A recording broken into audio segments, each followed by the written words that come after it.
ปกครองนะครับตลอดจนถึงพ่อแม่พี่น้องประชาชนนะครับบอกว่าจอมตองแม่แจ่มดอยลอนะครับอำเภอข้างเคียงนะครับได้มาร่วมพิธีสำคัญในวันนี้นะครับและก็ขอยินดีต้อนรับนักท่องเที่ยวนะครับที่ได้เดินทางมาเยี่ยมชมดอยถนนซึ่งท่านได้เข้ามีโอกาสได้เข้ามาร่วมงานในวันนี้ก็ถือเป็นวัดสิริมงคลกับทุกคนนะครับโดยเฉพาะในวันนี้นะครับตามกำหนดการทางพิธีกรก็มีพิธีกรจากประชาสัมพันธ์จังหวัดเชียงใหม่นะครับเพื่อเกียรติมาเป็นพิธีกรหลักนะครับส่วนตัวของผมเองนะครับก็จะเป็นพิธีกรตามฝั่งจับจอบตอคอยเสริมนะครับเป็นพิธีกรเสริมบรรดาเนอร์นะครับแสดงข้อมูลต่างๆนะครับพิธีกรตามจังหวัดนะครับซึ่งจะแน่นในเรื่องของข้อมูลต่างๆนะครับ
ต้อนรับขบวนนะครับซึ่งก็จะมีเครื่องสักการะนะครับเครื่องสักการะ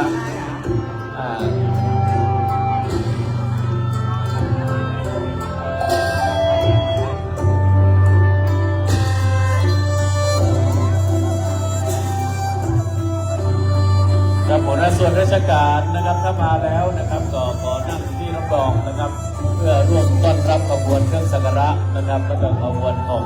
ภาคส่วนต่างๆนะครับ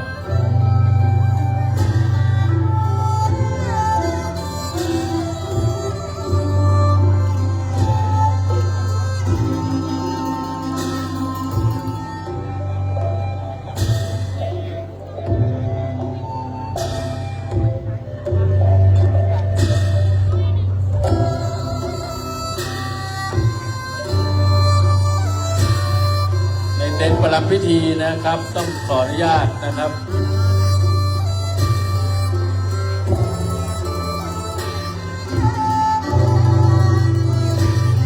ในเต็นท์ประลัมพิธีนะครับต้องขออนุญาตทุกท่านนะครับได้จับจองที่นั่งนะครับที่ได้ระบุนะครับชื่อนะครับไว้นะครับท่านก็นั่งได้นะครับถ้าขบวนมาแล้วนะครับที่นั่งจะปอนะครับเพราะฉะนั้นขอท่านได้นั่งประจำที่ก่อนนะครับเพื่อที่จะดูเรียบร้อยแล้วก็ต้อนรับนะครับต้อนรับขบวนนะครับเครื่องสักการะต่างๆนะครับตอนนี้ทีมงานขององค์การบริหารส่วนจังหวัดเชียงใหม่นะครับก็เป็นแม่งานรับนะครับที่จัดเตรียมสถานที่อันสวยงามนี้นะครับก็เป็นการอนุเคราะห์จากองค์การบริหารส่วนจังหวัดเชียงใหม่นะครับได้จัดสรรงบประมาณนะครับในการเตรียมการทั้งหมดนะครับในการดำเนินการในวันนี้นะครับก็เป็นทีมงานนะครับเป็นงบประมาณนะครับที่ได้จัดสรรจากองค์การบริหารส่วนจังหวัดเชียงใหม่นะครับสนับสนุนให้งานไหว้สาพระเจ้าอินทวิชรานนท์นะครับยกระดับขึ้นมานะครับเป็นงานที่สำคัญของจังหวัดอีกงานหนึ่งนะครับ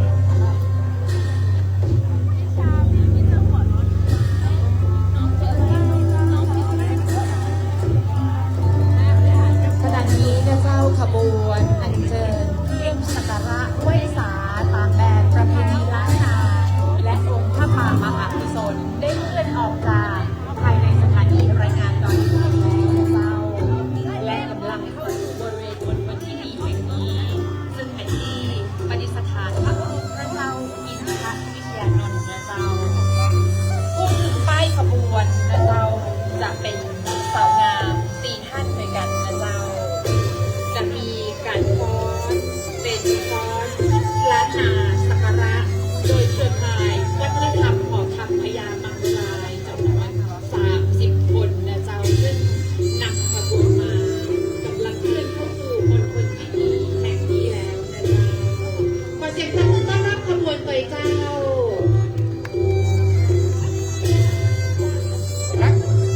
เป็นความงดงามนะเจ้าแล้วก็เอาจัดขบวน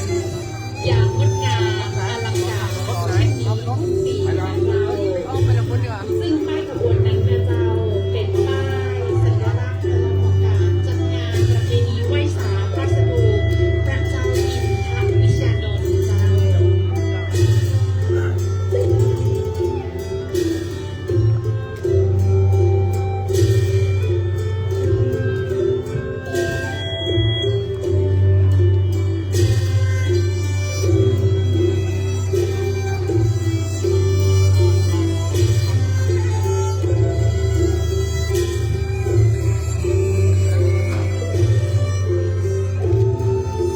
ซึ่งในเวลานี้นะครับกระบวนอัญเชิญเครื่องสักการะนะครับในพิธีไหว้สาพระเจ้าอินทวิชยานนท์กำลังเคลื่อนเข้ามานะครับนี่คือความสง่างามนะครับที่พวกเราผู้คนได้ร่วมกันตั้งใจที่จะเข้าร่วมเพื่อเทิดทูนพระองค์ท่านซึ่งดวงพระวิญญาณของพระองค์ท่านก็คงจะได้สอดส่องดูแลพวกเราณเวลานี้ตัวเองนะครับได้นี้ก็เป็นสาวงามนะครับยุวทูตวัฒนธรรมนะครับก็เป็นน้องๆนะครับผู้ที่เป็นตัวแทนนะครับทางวัฒนธรรมที่จะเผยแพร่เรื่องวัฒนธรรมของล้านนาของเชียงใหม่เฮาเพื่อสู่สาธารณชนต่อไปนะครับก็เป็นผู้ถือป้ายนะครับวันนี้ทุกคนนะครับก็จดจ่ออยู่กับขบวนอัญเชิญแห่งนี้นะครับ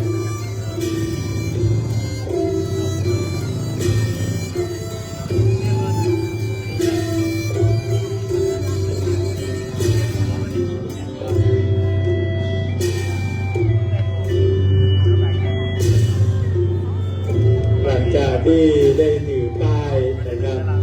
น้องๆนะครับยุวทูตวัฒนธรรมเชียงใหม่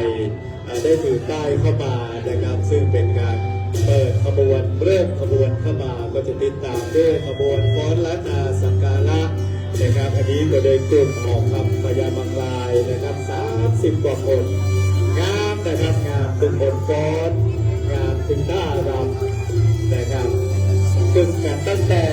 เด็กๆนะเอาลูกหลานนะครับละอ่อนป .2 ป .3 เริ่มแล้วอันนี้คือความงดงามของท่าฟ้อนเชียงใหม่เรานะครับซึ่งท่าฟ้อนท่ารำนั้นก็เป็นท่ารำซึ่งได้ถ่ายทอดกันมาตั้งแต่สมัยของเจ้าดาวราวรัศมีนะครับ อันนี้ก็จะเป็นกลุ่มหอคำพญาบางลายนะครับหอคำพญาบางลาย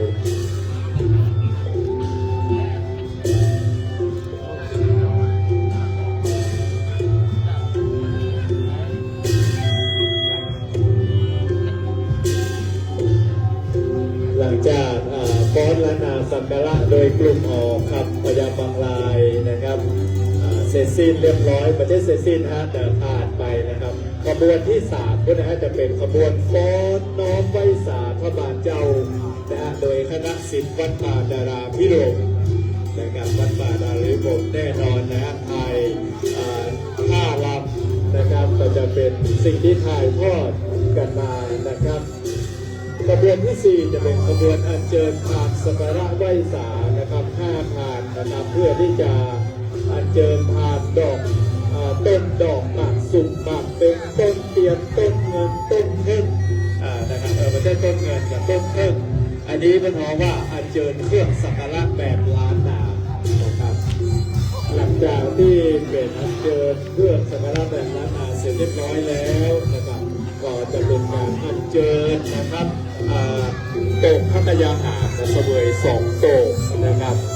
โดยผู้ที่จะอัญเชิญนั้นก็จะเป็นนายทหารสถานีรายงานโดยถนนนะครับและนายทหารจากพระมหาธาตุนภเมตรีดลพระมหาธาตุนภพลมูลอิสรินะครับงามได้งามว่านะฮะหลายคนนะบอกว่าเขาพอจ้างฟ้อนได้งามเด้อเลยนะหลายคนนี่มันก็บอกว่าพอจ้างฟ้อนมาได้ที่มันตั้งไหนเราต้องพอผ้าไล่ลำนะครับเพื่อใส่เพื่อน้องว่าใส่จิตวิญญาณของความเป็นความอ่อนช้อยของร้านนาของเชียงใหม่ของเรานะครับนี่คือคณะหอคำพญาบางลายนะครับทุกคนตั้งใจนะฮะแต่งหน้าแต่งขาเก้าผมมาตั้งตี 2 ตี 3แล้วมาได้รับมาได้นอนนะครับเพื่อที่จะมาร่วมพิธีถวายนะฮะในงานพิธีไหว้สาพระเจ้าอินทร์พระวิเชียรนนท์ในวันนี้นะครับทุกคนที่ได้มีโอกาสได้ร่วมถวายนั้นนะครับจะรู้สึกตื้นตันใจนะครับปลื้มอกปลื้มใจนะครับในการที่จะฟ้อนถวายในครั้งนี้และเป็นสถานที่อันศักดิ์สิทธิ์หน้าพระมหาพระสถูปของพระองค์ท่านในวันนี้ตัวเองนะครับขบวนที่3นั่นก็เป็นขบวนจากคณะศิษย์วัดป่าดาราพิรมนะครับขบวนฟ้อนน้อมไหว้สาพระบาทเจ้าอันนี้เป็นน้องว่าน้อมไหว้สาพระบาทเจ้านะครับจะมีอุปกรณ์นะครับฟ้อนจะเป็นหางนกยุงนะครับซึ่งจะเป็นพัดหางนกยุงนะครับ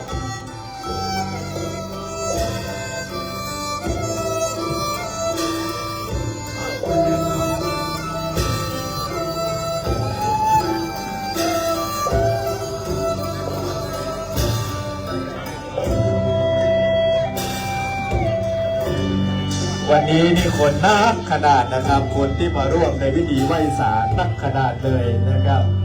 แล้วก็เป็นวันหยุดสุดสัปดาห์นะครับเข้าฤดูหนาวนะครับเพราะฉะนั้นตลอดจนถึงผู้ที่มาร่วมงานตลอดจนถึงนักท่องเที่ยวนะครับรถติดขนาดนะครับท่านสุรพลเกียรติชัยกรประธานสภาวัฒนธรรมจังหวัดเชียงใหม่เอาบอกว่าผมเพิ่งมาถึงมาได้โอ้นี่หรอกรถติดขนาดแต่ถึงจะติดจะได้กว่าแล้วแต่นะฮะเมื่อทุกคนมีความตั้งใจที่จะมาร่วมในงานไหว้สาพระเจ้าอินทร์พระวิเชียรนนท์แล้วความปลื้มปิติจะเกิดย้อนหลังมาถึงแม้ว่าเราอาจจะวนกินกับเรื่องรถติดนะครับแต่เมื่อมาถึงบริเวณนี้แล้วเพื่อนเอาว่าความวนกินนั้นจะหายไปนะครับ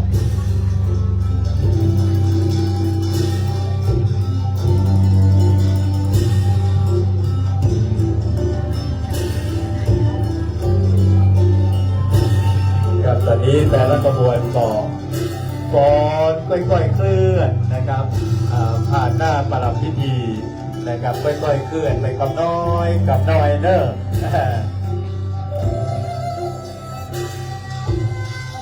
กว่าจะมาเป็นท่าไล่รำในวันนี้นะครับเป็นท่าไล่รำที่สืบทอดกันมานะครับตั้งแต่นมนานของเชียงใหม่เรานะครับ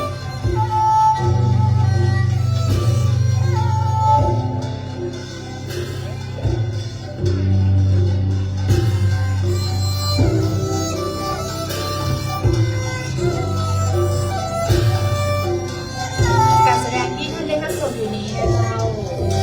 เป็นการแสดงในขบวนแห่นะเจ้าซึ่งเป็นฟ้อนล้านนาสักการะโดยเครือข่ายของกัมพยามังรายฟ้อนน้อมไหว้สาพระบาทเจ้าโดยคณะศิษย์วัดป่าดาราพิรมซึ่งขบวนอัญเชิญพานสักการะไหว้สาพระเจ้าอินทร์ชนนท์ในวันนี้นะเจ้าประกอบด้วยพานหมากซุ่มพานหมากเด็กพานต้นดอกพานต้นพึ่งพานต้นเตียนนะเจ้าและขบวนขันโตกพระกยาหารตามมาด้วยขบวนกองตุงนงโดยโรงเรียนกองตองนะเจ้าแล้วก็ฟ้อนนกบรรพาบูชาพระบาทไทยโดยสภาวัฒนธรรมจังหวัดเชียงใหม่และขบวนสภาวัฒนธรรมจังหวัดเชียงใหม่และเครือข่ายวัฒนธรรมตามด้วยขบวนของหัวหน้าส่วนราชการหน่วยงานต่างๆในอำเภอจอมทองนะคะ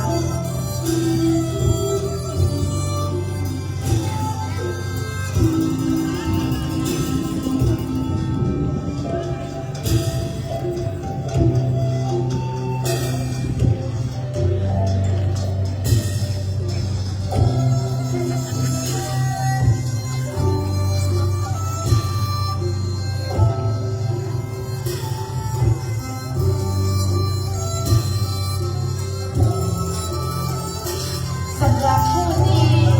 ได้อัญเชิญพานสักการะไหว้สาพระเจ้าหญิงพระพิมพ์นนท์นั้นเมื่อเจ้าประกอบด้วย5พานโดยเจ้าบรรเพ็ญณเชียงใหม่ประธานกรรมการมูลนิธิพระสถูปพระเจ้าหญิงพระพิมพ์นนท์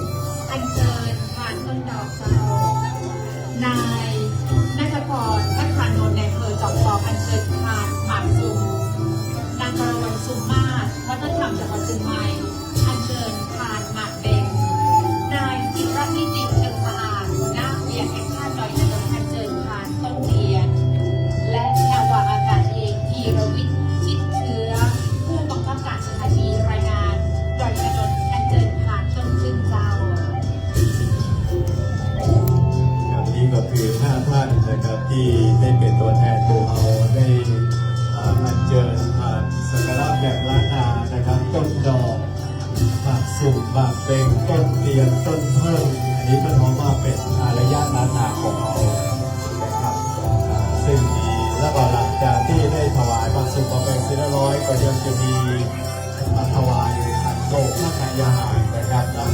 ซึ่งอัญเชิญขันโตกนี้โดยเป็นเจ้าหน้าที่ของเป็นนายทหารนะครับจากสถานีรายงานโดยถนนและก่อจากคณะทำงานของพระมหาธาตุพระเมธนีดลพระมหาพลนพพลคงอิสรินะครับนี่ก็คือผู้ที่เป็นตัวแทนภูเฮานะครับเป็นผู้อัญเชิญนะครับท่านนายอำเภอท่านหัวหน้าอุทยานท่านทหารอากาศจริงๆแล้ว3หน่วยงานนี่แหละเป็นผู้ที่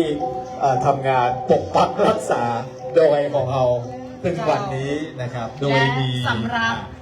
พระกยาหารพื้นเมืองนั้นนะเจ้าโดยทหารของสถานีรายงานดอยอินทนนท์นะเจ้า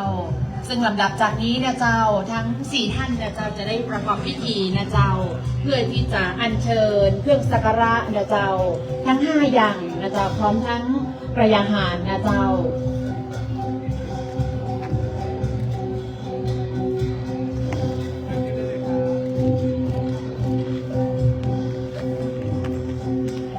และนี่ก็เป็นขบวนกองนะครับกองสะบัดชัยนะครับการอัญเชิญขบวนต่างๆในพิธีงานต่างๆนะครับกองสะบัดชัยเป็นกองที่สร้างความฮึกเหิมสร้างความคึกเหิมนะครับเพื่อกำลังใจในการผู้ที่จะร่วมในพิธีนั้นซึ่งในอดีตการนั้นการจะออกรบออกศึกครั้งใด เจ้าสำหรับลำดับจากนี้นะเจ้า ประธานกรรมการมูลนิธิพระเจ้าอินทวิชานนท์ในอำเภอจอมตองวัฒนธรรมจังหวัดหัวหน้าเรียนแห่งชาติดอยอินทนนท์และผู้บังคับการสถานีรายงานดอยอินทนนท์ได้ประกอบพิธีนะเจ้าเพื่อที่จะน้อมถวายทานเครื่องสักการะไหว้ศาลล้านนาทานต้นดอกทานหมากสุ่มทานหมากเด่งทานต้นเตียนทานต้นพึ่ง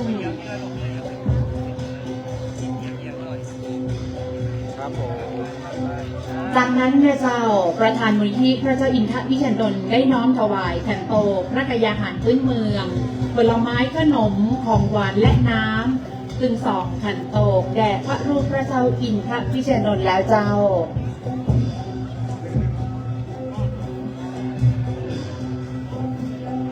ขอเรียนเชิญท่านผู้มีเกียรติทุกท่านนะเจ้าได้บันทึกภาพนะเจ้าแล้วก็จากนั้นเข้าประจำจุดณที่นั่งนะเจ้าเพื่อที่จะเข้าสู่พิธีในการวางพันพุ่มดอกไม้สดตามลำดับเจ้าสำหรับหน่วยงานนะเจ้าที่ได้ลงทะเบียนเอาไว้แล้วนะเจ้าขออนุญาตที่จะให้เจ้าหน้าที่ได้ส่งรายชื่อนะเจ้าเพื่อที่จะเตรียมพร้อมในการวางพันพุ่มดอกไม้สดในลำดับต่อไปนะเจ้า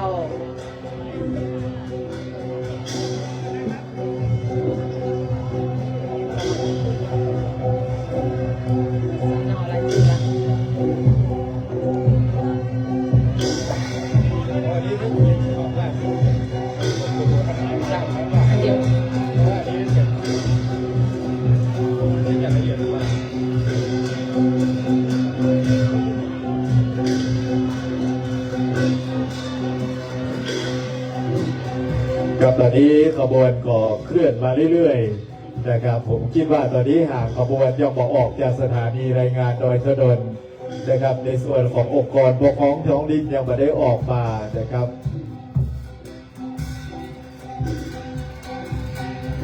ที่ก็จะเป็นการฟ้อนนะครับ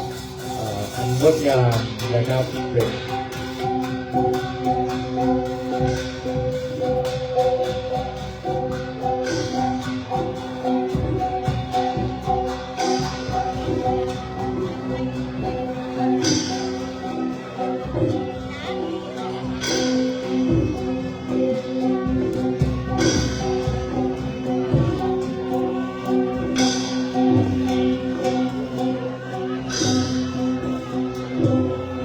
นี่ก็จะเป็นการฟ้อนรวมขบวนต่างๆนะขบวนคณะตีกองตึงนงโดยองค์เฮียนจอมตองนะครับขบวนฟ้อนนพวันตาปูจาพระบาทไทยโดยสภาวัฒนธรรมจังหวัดเชียงใหม่นะครับอันนี้ก็ฟ้อนเข้ามาวันนี้นะฮะในเมื่อเป็นการไหว้สาพระเจ้าอินทวิชยนต์นะครับเจ้าผู้ของนครเชียงใหม่นะครับเพราะนั้นการแสดงศิลปะวัฒนธรรมต่างๆนะครับก็จะเป็นการแสดงศิลปะวัฒนธรรมล้านนาเอาทั้งหมดเลยนะครับซึ่งเอาได้หันผู้ที่ได้ทำหน้าที่เป็นจ้างฟ้อนนะครับเพิ่นยิ้มนะครับก็งดงามเฮาก็เป็นยิ้มไปตัวเองนะครับอีพ่ออีแม่นะครับผมว่าความตั้งอกตั้งใจในการที่จะเข้าร่วมขบวนฟ้อนเนี่ยฮะมันอิ่มอกอิ่มใจตั้งแต่คนฟ้อนคนที่พอก็มีความสุขไปตัวเองคนที่ฟ้อนก็มีความสุขตื้นตันใจไปตัวเองนะครับอันนี้คือความสุขของหมู่เฮาทุกคนที่ได้มาไหว้สาพระเจ้าอินทวิชยานนท์แห่งนี้นะครับซึ่งพระองค์ท่านดวงพระวิญญาณของพระองค์ท่านได้ปกปักรักษาโดยหลวงแห่งนี้นะครับมาตลอดระยะเวลานะครับเพราะฉะนั้นซึ่งพระองค์ท่านก็จะได้มีพระเมตตาแก่หมู่เฮาตลอดมาจนถึงวันนี้นะครับสายน้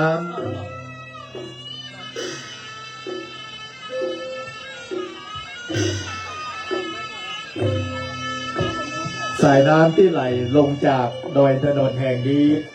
สายน้ำหลักๆใหญ่ๆอยู่2สายน้ำนะครับคือ1สายน้ำแม่กลางนะครับจะไหลลงฝั่งตะวันออกเป็นน้ำแม่กลางลงสู่น้ำปริ่มแม่น้ำปริ่มโดยตรงนะครับสายน้ำที่ฝั่งทิศตะวันตกนะครับจะเป็นสายน้ำแม่ปานนะครับกิ่วแม่ปานที่ห้องกันมีน้ำตกแม่ปานไหลองไปทางฝั่งทิศตะวันตกลงไปผสมกับน้ำแม่แจ่มแต่น้ำทั้ง2สายนี้นะครับก็จะรวมลงสู่แม่น้ำปิ่ง แม่น้ำปิงเป็นสายน้ำเพื่อนฮ้องว่าRiver of Love ที่ท่านดร.วสันต์นะครับได้ว่าไว้นะครับเพราะว่าเป็นสายน้ำที่เชื่อมสัมพันธ์ระหว่างล้านนากับกรุงเทพนะครับระหว่างล้านนากับกรุงเทพเป็นสายน้ำที่องค์พระบาทองค์ในหลวงรัชกาลรัชกาลที่5นะครับได้ประทับได้เสด็จมาเชียงใหม่นะครับโดยสายน้ำปิงแห่งนี้นะครับพระราชยาณารัศมีนะครับเสด็จไปกรุงเทพจากกรุงเทพขึ้นมาล้านนาก็ได้ใช้สายน้ำปิงแห่งนี้สายน้ำแห่งนี้เราเลยมองว่าสายน้ำแห่งความรักหรือว่า River of Love นะครับสวัสดีจังฟอนงามนะครับยิ้ม นะครับอันนี้ของตึงนงจากโรงเรียนจ่องตองแน่ๆเลยนะครับเป็นความตั้งใจของลูกหลานนะครับเป็นความตั้งใจของลูกหลานนะครับฟ้อนไปตัวเตียวไปตัวเนอร์แม่เนอร์ฟ้อนไปตัวเตียวไปตัวนะครับก็จะไปย่างอยู่กับตีที่ตะขบวนตังหลังมาได้เคลื่อนนะครับในวันนี้นะเจ้านายไฟเหนือพร้อมด้วยมูลนิธิพระสถูปพระเจ้าอินทวิชยานนท์องค์การบริหารส่วนจังหวัดเชียงใหม่อำเภอจอมตองสภาวัฒนธรรมจังหวัดเชียงใหม่อุทยานแห่งชาติดอยนางนนท์และส่วนราชการต่างๆและหน่วยงานในพื้นที่อำเภอจอมตองและใกล้เคียงนะเจ้าได้ร่วมกันจัดงานขึ้นเป็นประจำทุกปีนะเจ้าซึ่งวันนี้เป็นงานประเพณีไหว้สาพระเจ้าอินทวิเชียรนนท์ประจำปี 2568 นะเจ้าทั้งนี้เพื่อเทิดพระเกียรติแสดงความกตัญญูและน้อมรำลึกถึงคุณงามความดีของพระองค์นะเจ้าที่ได้สร้างประโยชน์สุขให้แก่เจ้าเจียงใหม่นะเจ้าจึงมีงานประเพณีไหว้สาพระเจ้าอินทวิเชียรนนท์ขึ้นนะเจ้าซึ่งขบวนเครื่องสักการะของเจ้านายไฟเหนือและหน่วยงานต่างๆนะเจ้าได้จัดขึ้นนะคะโดยจะมีการประกอบพิธีบำเพ็ญกุศลถวายดอกไม้เครื่องสักการะไหว้สาดวงพระวิญญาณพระเจ้าอินทวิเชียรนนท์นะเจ้าเราก็จะมีการแสดงศิลปะวัฒนธรรมและการแสดงเทศกาลต่างๆท่านผู้เกียรติทุกท่านได้รับชมอย่างโปรดเกล้าครับตอนนี้ขบวนฟ้อนเล่งแถมซ้ำน้อยนะครับตอนนี้ท่านประธานในพิธีท่านผู้ราชการจังหวัดท่านมาถึงบริเวณพระสถูปแล้วนะครับท่านได้ขึ้นไปกราบพระอาทิตย์ของพระองค์ท่านที่พระสถูปนะครับบนตำบลนะครับตอนนี้ขบวนเฮาเล่งเข้ามานะครับอันนี้เป็นลูกหลานเจ้านายฝ่ายเหนือนะครับซึ่งวันนี้มากันน้ำนะครับเป็นลูกหลานเจ้าขณะนี้เจ้าท่านรัฐพงศ์นราธิสอนผู้ว่าราชการจังหวัดเชียงใหม่ท่านประธานในพิธีได้เดินทางมาถึงน้ำมณฑลพิธีแห่งนี้แล้วนะเจ้าซึ่งขณะนี้นะเจ้าท่านได้ประกอบพิธีถวายพระบรมราชาพระสถูปพระเจ้าอินทวิเชียรนนท์โดยมีพระกรท่านประนมในเขตจอมทองและสำนักงานต่างๆนะเจ้าในพื้นที่อำเภอจอมทองและผู้แทนมูลนิธิพระเจ้าอินทวิเชียรนนท์และได้ประกอบพิธีเพื่อที่จะถวายพานต้นดอกณพระสถูปพระเจ้าอินทวิเชียรนนท์แล้วนะเจ้าซึ่งในขณะนี้นะเจ้าประธานในพิธีได้น้อมถวายพานต้นดอกและจุดเครื่องทองน้อยถวายสักการะไหว้สาพระรูปพระเจ้าอินทวิเชียรนนท์พร้อมทั้งส่วนราชการต่างๆหน่วยงานที่เกี่ยวข้อง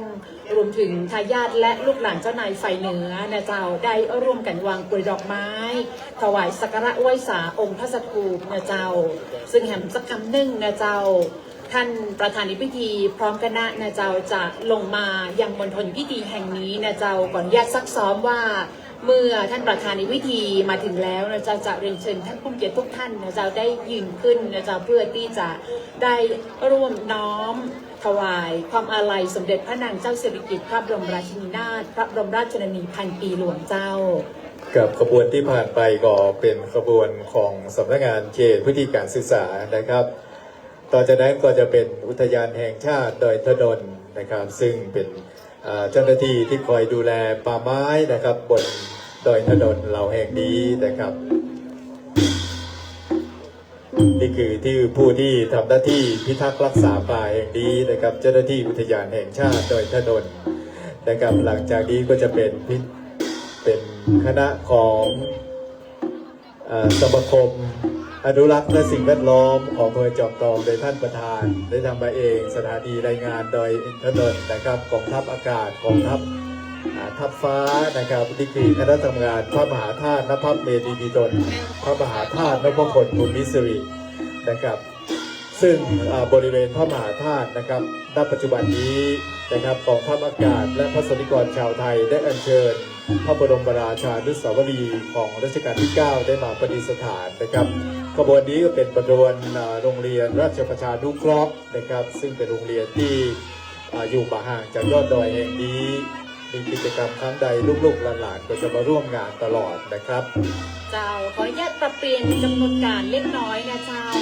สำหรับผู้ที่จะถวายพันพุ่มดอกไม้สดตามลำดับนั้นนะเจ้าตอนนี้นะเจ้าเตรียมความพร้อมแล้วก่อนจะได้เตรียมพร้อมเพื่อที่จะวางพันพุ่มดอกไม้สดก่อนที่จะเข้าสู่พิธีถวายพันดอกไม้วางพันพุ่มตามลำดับนะเจ้า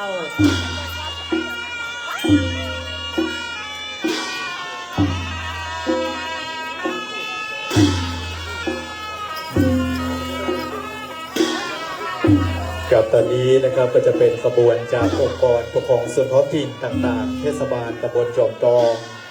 นะครับวันนี้ท่านนำโดยนะครับท่านประธานสภาท่านรองนายก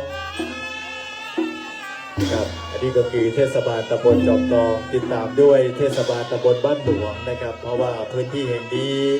นะครับก็อยู่ในพื้นที่ของตำบลบ้านหลวงนะครับเทศบาลตำบลบ้านหลวงนะครับวันนี้ก็ได้อัญเชิญพระรูปของพระนะครับของพระเจ้าอินทวิเชียรนนท์พระบรมราชารักษ์พระบาทสมเด็จพระเจ้าอยู่หัวนะครับก็นำโดยท่านนายกเทศมนตรีท่านพ่อกำนันพร้อมด้วยสมาชิกนะครับเดินทางเข้ามาตลอดจนถึงพี่น้องนะครับถ้าจะบ้านคูนการนี่นะครับพี่น้องมงบ้านเฮานะครับโดยถนนเฮามีพี่น้องนักนะครับพี่น้องชนเผ่า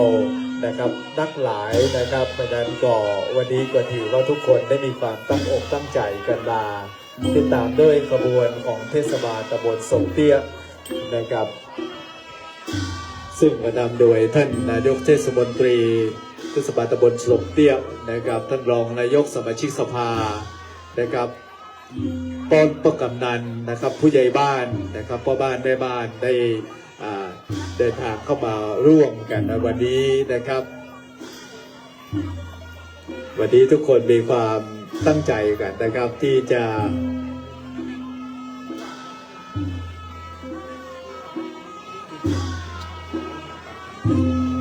อันนี้เลยเนาะ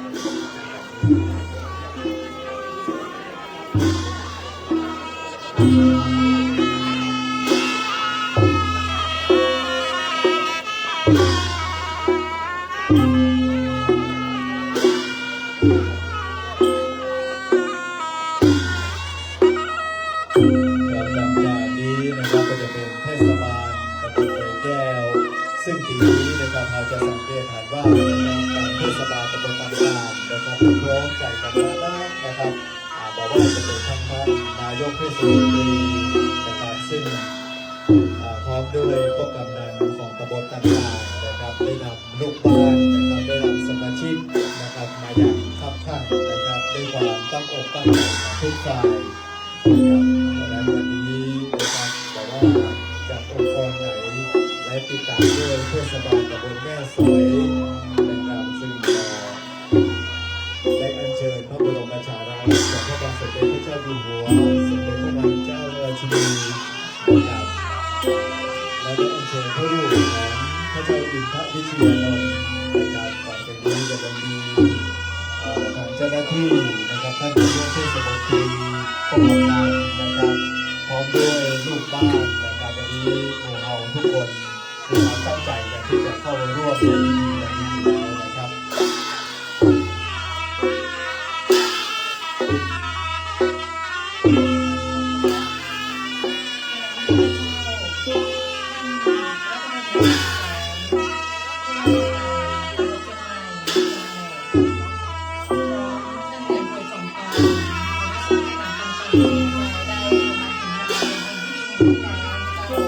ข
ครับโดยสมาชิกสภาและพร้อมด้วยลูกบ้านนะครับที่ก็เป็นตำบลเป็นเทศบาลที่อยู่ใต้สุดของอำเภอจอมทองนะครับที่ตามด้วยองค์การบริหารส่วนตำบลคลองเตานะครับโดยท่านนายกองค์การบริหารส่วนตำบลนะครับรุ่งสุริยาเทียนชีราชนะครับก็ทำงานนะครับก็หลวงนะครับพร้อมด้วยสมาชิกสภากลุ่มแม่บ้านกลุ่มสตรีและเยาวชนนะครับอันนี้ก็เป็นตำบลคลองเตาเรานะครับก่อนที่เราจะมาขึ้นดอยอินทนนท์นี่มันตึงผ่านคลองเตาเนาะนะครับคลองเตานี่ก็เป็นก่อนที่จะขึ้นมาดอยอินทนนท์ก็ต้องผ่านคลองเตาเพราะฉะนั้นจะมีกิจกรรมการงานใดก็แล้วแต่ที่น้องตำคลองเตาก็ได้มาร่วมงานของเราตลอด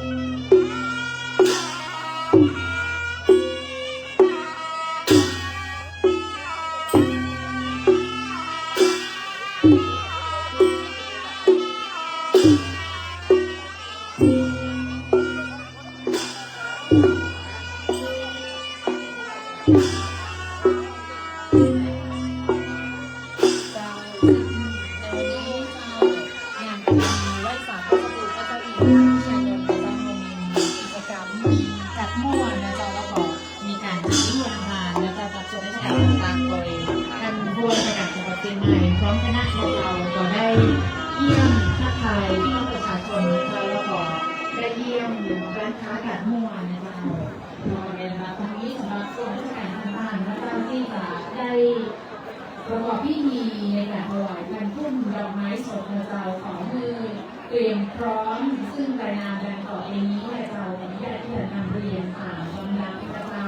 เพื่อที่จะให้ทุกท่านได้เตรียมพร้อมลำดับแรกกระเจ้าผู้บริการสำนักบริหารพื้นที่อนุรักษ์ที่ 16 กระเจ้าสำนักอุทยานแห่งชาติดอยอินทนนท์ตำบลทุกเสือตัวบ้านเชียงใหม่เพื่อการปกครองเผยทอดอดีตวัฒนธรรมจังหวัดแม่ฮ่องสอนอดีตวัฒนธรรมจังหวัดลบบุรีคุณ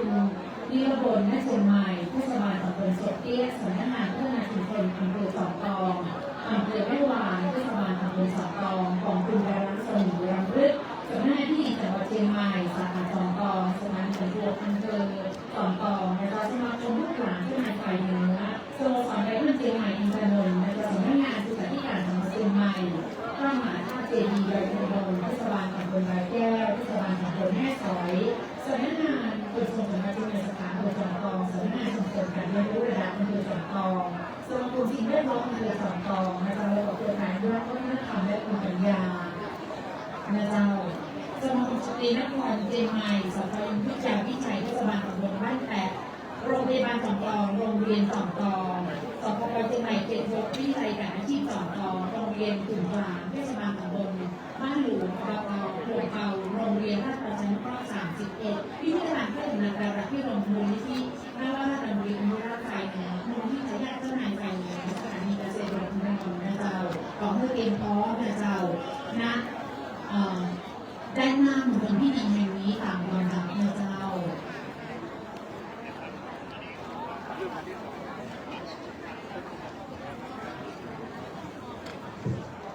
สำหรับหน่วยงานที่จะวางพันธุ์พุ่มที่มีรายนามดังต่อไปนี้นะเจ้าทั้งหมดจำนวน40รายนามนะเจ้าของมือยืนขึ้นนะเจ้าเพื่อที่จะเตรียมตัวเพื่อที่จะวางพันธุ์พุ่มนะเจ้า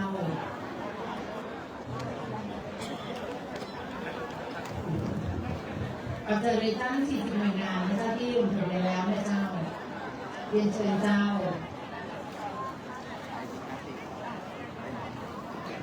ขอเรียกเตือนกับเพื่อนเรื่องนะเจ้าหน่วยงานแรกเจ้าขออนุญาตเรียนเชิญองค์กรหน่วยงานตามลำดับนี้นะครับเข้ามาเตรียมตัวให้พร้อมนะครับลำดับแรกนะครับผู้ในการบริหารพื้นที่อนุรักษ์ที่16นะครับเตรียมตัวไว้เลยนะครับลำดับที่2นะครับหัวหน้าอุทยานแห่งชาติดอยอินทนนท์นะครับเป็นลำดับที่2ลำดับที่3นะครับเป็นชมรมลูกเสือชาวบ้านจังหวัดเชียงใหม่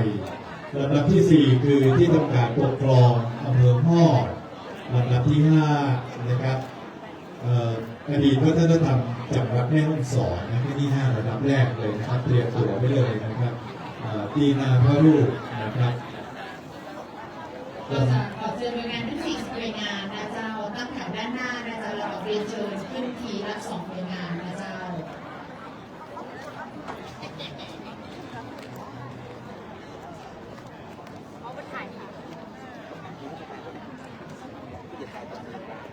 ราจะตั้งแถวเลยนะเจ้าเราจะเริ่มกระชับเวลาแล้วนะเจ้าสำหรับหน่วยงานที่มีรายนามดังต่อไปนี้นะเจ้าพร้อมแล้วเจ้าหน้าที่จะได้มีสัญญาณนะเจ้าเพื่อที่จะเชิญสำหรับ2ท่านแรกนะเจ้าก็คือผู้ในวยการสำนักบริหารที่ดินในรอบที่16นะเจ้าแล้วก็นักเรียนต่างชาติอะไรกันนะเจ้า ก็หลังจากที่ท่านได้มาเตรียมตัวเข้าแถวเรียบร้อยแล้วนะครับทางพิธีกรจะได้เชิญตามลำดับเพราะฉะนั้นท่านได้อยู่ในแถวแล้วก็ฉีกแถวออกมาเลยเพราะว่าการที่เข้าแถวอาจจะไม่ได้เรียงลำดับตามที่พิธีกรประกาศเพราะฉะนั้นอาจจะสลับไปสัก2-3 ในวยงานก่อนถ้าสามารถที่จะฉีกแถวออกมานะครับเพราะฉะนั้นเพื่อขึ้นตามลำดับที่จะทางพิธีกรจะได้นำเรียนเชิญนะครับเตรียมตัวไว้เลยนะครับ5 อันดับแรกนะครับอันดับแรกคือ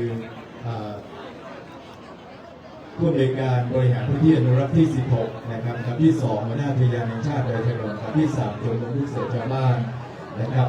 อันดับที่ 4 นะครับที่องค์การปกครองอำเภอฮอดอันดับที่ 5 อดีตวัฒนธรรมจังหวัดแม่ฮ่องสอนนะครับอันดับที่ 6 นะครับอดีตวัฒนธรรมจังหวัดลำพูนอันดับที่ 7 นะครับคุณนิรบลณเจียงใหม่อันดับที่ 8 เทศบาลตำบลศพเตี้ยอันดับที่ 9 สำนักงานพัฒนาชุมชนอำเภอฮอดและอันดับที่ 10 นะครับอำเภอแม่วาง10อันดับนี้ก่อนนะครับ11 ถึง 3นี่เดียวจะบ้างครับท่านนี้พร้อมแล้วนะเจ้าได้ขอเรียนเชิญหน่วยงานที่มีลำดับอย่างต่อไปนี้นะเจ้าประกอบพิธีถวายการขึ้นดอกไม้สดเพื่อสักการะนะเจ้าเนื่องในงานสืบสานประเพณีไหว้ศาลพระเจ้าอินทรวิเชียรนนะเจ้าขอเรียนเชิญหน่วยงานแรกเจ้าครับขอเรียนเชิญหน่วยงานแรกนะครับผู้อำนวยการบริหารพื้นที่อนุรักษ์ที่ 16 ครับท่านสยามพงศ์สตรีผู้ในวยการสำนักงานสภาราช16เชียงใหม่นะเจ้า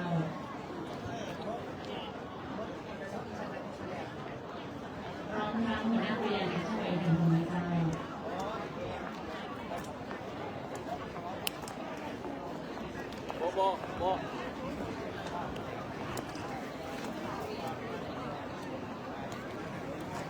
เตรียมตัวเลยนะครับลำดับที่ 3 และลำดับที่ 4 นะครับชมรมลูกเสือชาวบ้านเชียงใหม่กับที่ทำการปกครองอำเภอฮอดครับ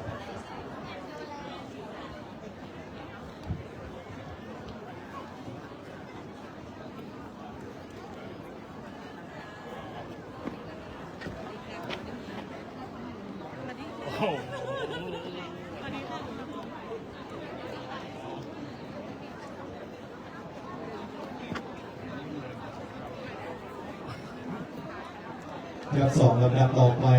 นะครับเรียนเชิญอดีตวัฒนธรรมจังหวัดแม่ฮ่องสอนและอดีตวัฒนธรรมจังหวัดลำพูนครับ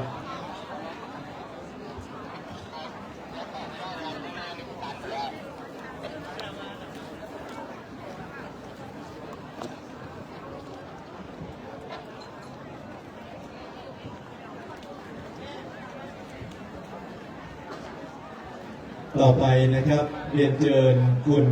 นิรบลณเชียงใหม่และเทศบาลตำบลศพเตี้ยครับ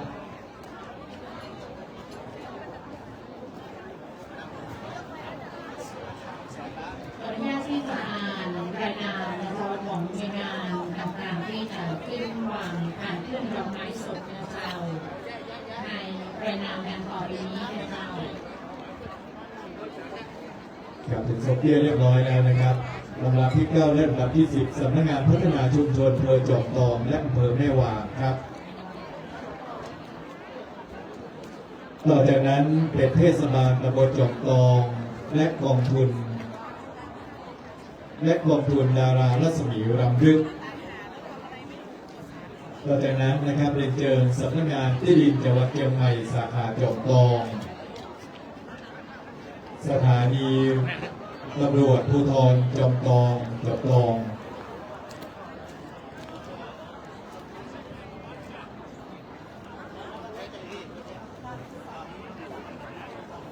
สภาวัฒนธรรมจังหวัดเชียงใหม่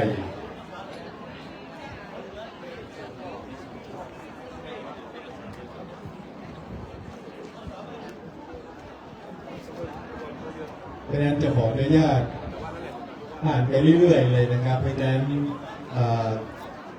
จะขออนุญาตอ่านเพราะฉะนั้นอาจจะสลับกับที่ขึ้นจริงนะครับแต่ทุกหน่วยงานได้เตรียมพร้อมนะฮะสำหรับพานพุ่มดอกไม้ที่จะถวายเสร็จเรียบร้อยแล้วนะครับหลังจากสารดีตำรวจภูธรจอมทองเรียบร้อยแล้วนะครับขอเรียนเชิญนะครับสมาคมลูกหลานเจ้านายฝ่ายเหนือสโมสรไลออนเชียงใหม่อินทนนท์สำนักงานศึกษาที่การจังหวัดเชียงใหม่พระมหาธาตุเจดีย์ดอยอินทนนท์เทศบาลตำบลดอยแก้วนะครับเทศบาลตำบลแม่สอยนี่เป็นรายชื่อทั้งหมดเลยนะครับเพราะฉะนั้นก่อนอาจจะสลับกับที่ขึ้นจริงนะครับสำนักงานขนส่งจังหวัดเชียงใหม่สาขาจอมทองสำนักงานส่งเสริมการเรียนรู้อำเภอจอมทองสมาคมสิ่งแวดล้อมอำเภอจอมทองเครือข่ายอนุรักษ์ศิลปะวัฒนธรรมและภูมิปัญญาล้านนาสู่สากลนะครับสมาคมสตรีนครเชียงใหม่ท่านสจ.ยงยุทธยาวิชัยเทศบาลตำบลบ้านแปดโรงพยาบาลจอมทองโรงเรียนจอมทองสำนักงานพื้นที่การศึกษาประถมศึกษาเชียงใหม่เขต 6วิทยาลัยการอาชีพจอมทองโรงเรียนบ้านขุนกางเทศบาลตำบลบ้านหลวงนะครับองค์การบริหารส่วนตำบลโคกเตาโรงเรียนราชประชานุเคราะห์31พิพิธภัณฑ์พระดำหนักดาราพิรมมูลนิธิ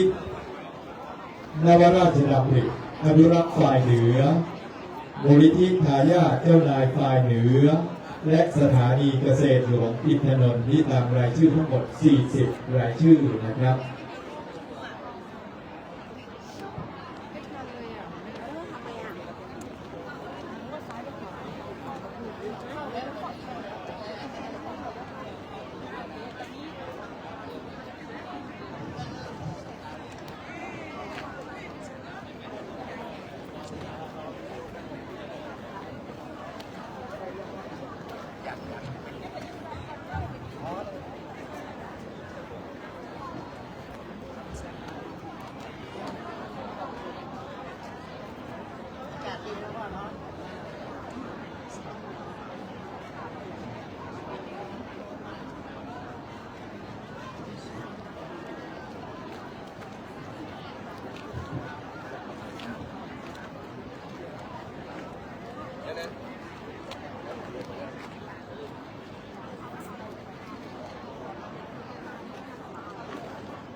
ครับนี่คือความตั้งอกตั้งใจนะครับของเราทุกคนที่ได้มาร่วมในพิธีไหว้สารพระเจ้าอิฐพระวิเชียรในวันนี้โดยงานต่างๆนะครับได้ทยอยกันนะครับขึ้นสักการะนะครับรวมพระวิญญาณของพระเจ้าอิฐพระวิเชียรนำรายชื่อโดยงานทั้งหมด40โดยงานที่ได้เรียนเชิญไปนะครับนั้นวันนี้ผมเชื่อว่าทุกคนนะครับได้ตื้นตันใจนะครับได้ภาคภูมิใจนะครับตื้นตันใจในการที่เข้าร่วมพิธีมาไหว้สารหลวงพระวิญญาณของพระองค์ท่านนะครับ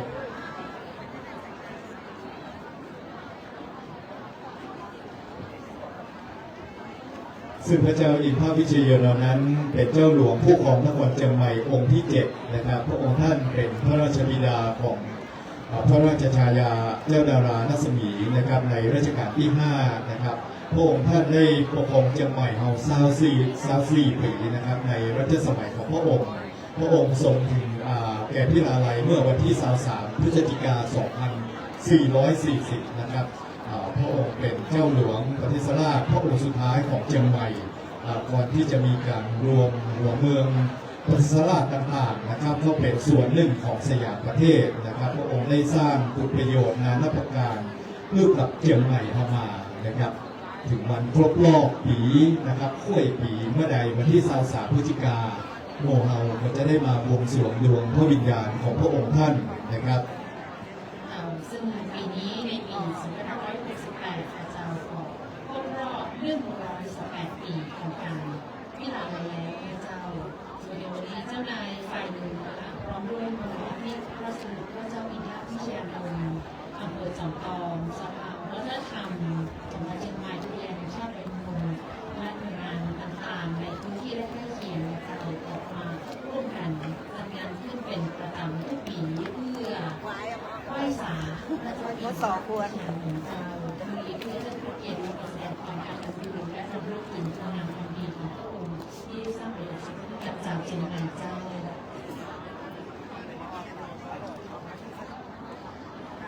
ครับด้วยน้ำพระทัยของพระเจ้าอินทวิเชยนนท์นะครับที่เปรียบด้วยเมตตานั้นซึ่งก่อนที่จะพระองค์จะได้ถึงแก่พิลาลัยนะครับพระองค์ได้มีพระปฏิฐานไว้ว่าหลังจากที่ถึงแก่พิลาลัยแล้วเพื่อได้นำพระอาทิตย์ของพระองค์ท่านนะฮะไปประดิษฐานอยู่ดอยที่สูงที่สุดในสยามประเทศนะครับซึ่งสมัยนั้นในรัชกาลที่5นะฮะมีฝรั่งนะฮะซึ่งได้มาเรียกกล่าวในที่เชียงใหม่ได้เป็นผู้นำขบวนของเจ้าดารารัศมีนะฮะในการสำรวจจุดสูงสุดของสยามประเทศซึ่งมันเป็นสิ่งที่มันน่าเชื่อว่าเทคโนโลยีของฝรั่งในสมัยนั้นสามารถที่จะกำหนดจุดได้ว่าจุดนี้คือจุดสูงสุดของสยามประเทศแท้ๆนะครับในรัชสมัยของเจ้าดารารัศมีนะครับหลังจากที่พระองค์ท่านได้พิลาลัยไปประมาณ16 ปีแล้วนะครับเจ้าดารารัศมีก็ได้อัญเชิญพระอาทิตย์ของพระองค์ท่านซึ่งเป็นส่วนหนึ่งของพระอาทิตย์ที่ประดิษฐานอยู่ในอู่เจ้าหลวงเชียงใหม่ที่วัดสวนดอกนะครับมาบรรจุไว้ในสถูปที่ยอดดอยแห่งนี้นะครับสำหรับกิจกรรมตั้งแต่ช่วงเช้าที่ผ่านมาจะเริ่มขึ้นตั้งแต่เวลา8 นาฬิกา 15 นาทีจะสถานีขบวนเครื่องสักการะจะรวมศูนย์ราชการต่างๆและองค์กรหน่วยงานที่ปลอดภัยญาติผู้ศึกษาสกุลผู้การเจ้านายฝ่ายหนึ่งวัฒนธรรมจังหวัดเชียงใหม่อำเภอจอมทองผู้บังคับการสถานีรายงานกองพนมนั่งนักทำงานพระมหาธาตุและพระบรมรูปพระมหาธาตุพระมหาวิสรีพระนครชาติพันธมิตรพระผู้ราชการพนักงานอุตสาหกรรมเทศบาลองค์การมหาชนคนในอำเภอจอมทองเจ้าได้ตั้งขบวนแห่เครื่องสักการะไหว้ศาลพระเจ้าอยู่หัวพระเชนนท์พร้อมส่งพระมหากษัตริย์เพื่อถวายพระกุศลแด่พระเจ้าอินทวิเชยนนท์เจ้าและมีเพื่อสมทบทุนของมูลที่พระเจ้าอินทวิเชยนนท์เจ้า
จากที่ต่างๆได้วางหั่นพุ่มดอกไม้สดเรียบร้อยแล้วนะเจ้าลำดับต่อไปจะเป็นพิธีถวายพานต้นดอกซึ่งท่านประธานในพิธีท่านผู้ว่าราชการจังหวัดเชียงใหม่นะเจ้าจะได้ประกอบพิธีตามลำดับนะเจ้าโดยลำดับแรกก่อนที่จะเข้าสู่พิธีการตามลำดับนั้นนะเจ้าเราจะขอเรียนเชิญท่านผู้เกียรติทุกท่านนะเจ้าได้ร่วมแสดงความอาลัยสมเด็จพระนางเจ้าสิริกิติ์พระบรมราชินีนาถพระบรมราชชนนีพันปีหลวงนะเจ้าโดยการยืนไว้อาลัยนะเจ้า93 วินาทีนะเจ้าแล้วก็จากนั้นนะเจ้าจะเข้าสู่พิธีตามลำดับนะเจ้าโดยในช่วงของการประกอบพิธีถวายพันต้นดอกนะเจ้าจะได้ประกอบพิธีหลังจากนั้นก่อนจะเข้าสู่พิธีบำเพ็ญกุศลทักษิณานุปทานนะเจ้าหลังจากนั้นนะเจ้าก็จะเข้าสู่พิธีถวายพานต้นดอกนะเจ้าโดยอาญาและลูกหลานเจ้านายฝ่ายหญิงนะเจ้าได้มีการบริหารส่วนจังหวัดเชียงใหม่และก็ส่วนราชการต่างๆตามลำดับนะเจ้าซึ่งอันนี้ในงานนะเจ้าได้ประกอบพิธีวางพานพุ่มเป็นหน่วยงานสุดท้ายแล้วนะเจ้าเดี๋ยวครับเดี๋ยวจะขออย่าเข้าขอ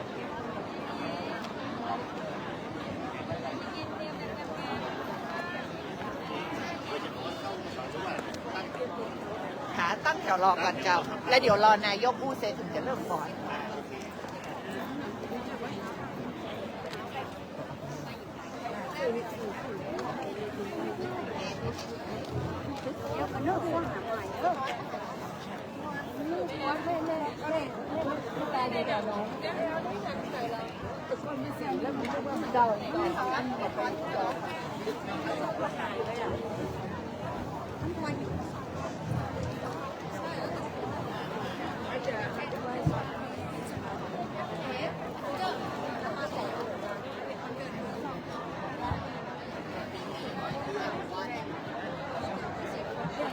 เรียนท่านรัฐอินทราธิสรผู้ราชการจังหวัดเชียงใหม่ท่าน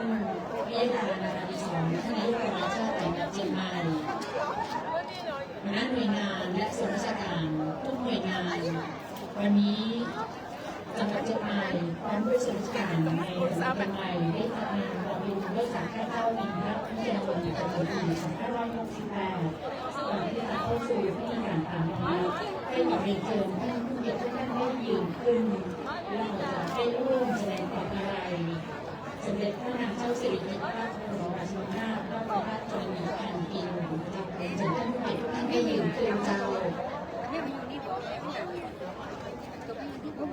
เรือของเมื่อได้ยืนสงบนิ่งเป็นเวลา93 วินาทีนะเจ้าเพื่อแสดงความอาลัยสมเด็จพระนางเจ้าสิริกิติ์พระบรมราชินีนาถพระบรมราชชนนีพันปีหลวงเจ้า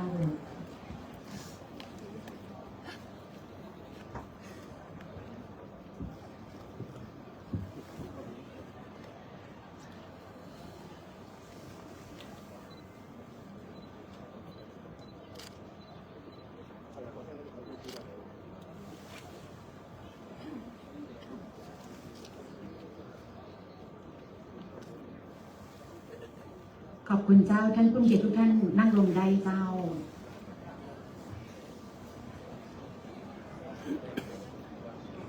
ลำดับต่อไปจะเป็นฟ้อนถวายพระเจ้าอินทวิชยานนท์โดยนายกสมาคมสตรีจะได้อ่านคำกลอนก่อนที่จะรับชมการแสดงศิลปะวัฒนธรรมล้านนาฟ้อนเล็บต่างแบบคุ้มหลวงพระราชยาเจ้าดาราราชมีจำนวน247 คนโดยสมาคมสตรีนครเชียงใหม่เจ้า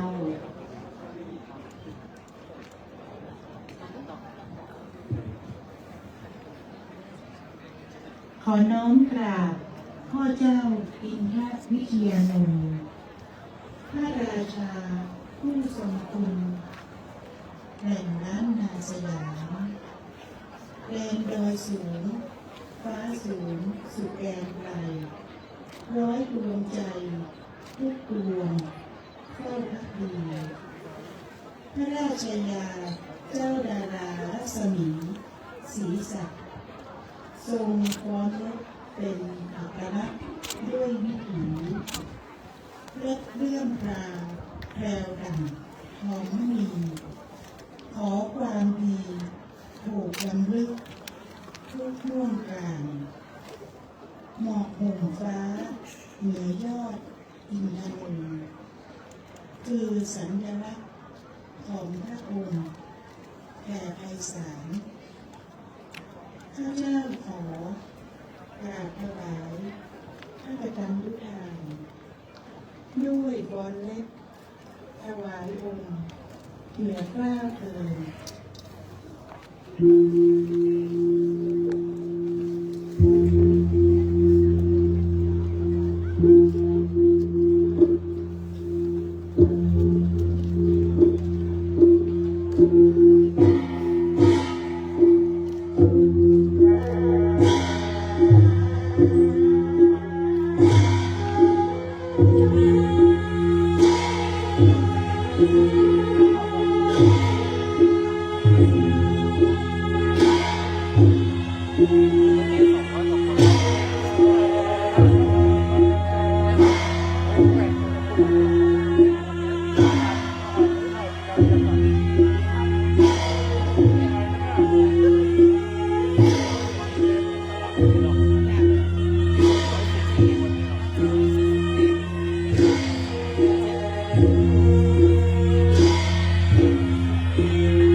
เ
ครับวันนี้การแสดงนะครับฟ้อนเล็บตามแบบคุ้มหลวงพระราชยาเจ้าดารารัศมีนะครับได้ฟ้อนถวายเสร็จสิ้นเป็นที่เรียบร้อยนะครับครับโอกาสนี้ก้าวขอกราบนมัสการในร่มเมตตาบารมีธรรมพระเดชพระคุณเจ้าคุณพระสุวรรณเมธีรองเจ้าคณะจังหวัดเชียงใหม่เจ้าอาวาสวัดพระธาตุศรีจอมทองวรวิหารองค์ประธานสงฆ์กราบนมัสการพระเดชพระคุณเจ้าคุณพระราชปัญญาวชิโรดมเจ้าคณะอำเภอจอมทองธรรมยุทธ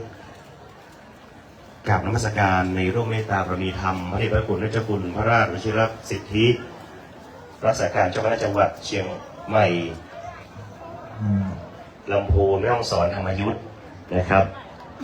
พระเดชพระคุณเจ้าคุณพระบรมเวทีผู้ช่วยเจ้าวาดวัดพระธาตุศรีจอมทองพระเดชพระคุณเจ้าคุณพระวิสุทธิวัชราภรณ์รองเจ้าคณะอำเภอแม่ริมหลวงพ่อพระครูสุติปัญญารักษ์เจ้าคณะอำเภอจอมทองและพระสงฆ์พระสังฆาธิการทุกรูปด้วยความเคารพอย่างสูงยิ่งนะครับเรียนท่านผู้ว่าราชการจังหวัดเชียงใหม่ครับท่านรัฐมนตรีราดิศรท่านได้กรุณาเดินทางมาเป็นประธานในพิธีในวันนี้ครับและวันนี้การดำเนินพิธีการเข้าสู่ขั้นตอนของการประกอบพิธีทางศาสนาครับในลำดับแรกนั้นนะครับจะได้ขอเรียนเชิญท่านประธานในพิธีและท่านผู้ทรงเกียรติท่านผู้มีเกียรติทุกท่านนะครับได้กรุณายืนขึ้นเพื่อถวายความเคารพนะครับพระรูปนะครับพระเจ้าอินทวิชารนโดยพร้อมเพรียงกันครับ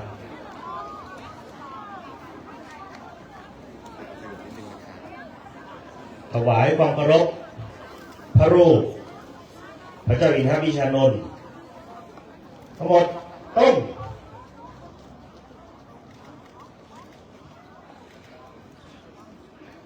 การแรกในลำดับต่อไปนะครับเรียนเชิญท่านประธานพิธีได้กรุณาเป็นประธานในการประกอบพิธีจุดธูปเทียนเครื่องนมัสการบูชาพระรัตนตรัยขอเรียนเชิญท่านด้วยความเคารพครับ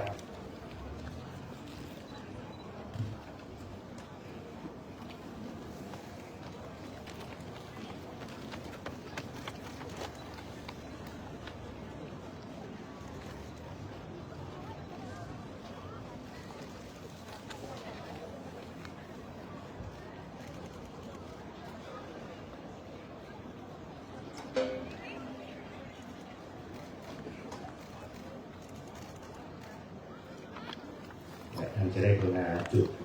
ธูปเทียนเครื่องทองน้อยเบื้องหน้าพระรูปพระเจ้าอินทวิชารนครับ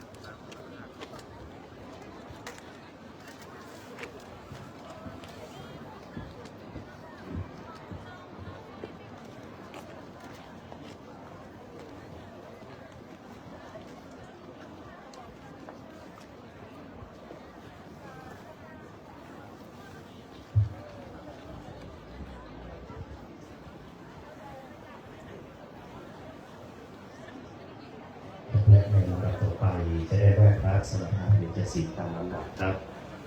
อิมินาสกาเลนะ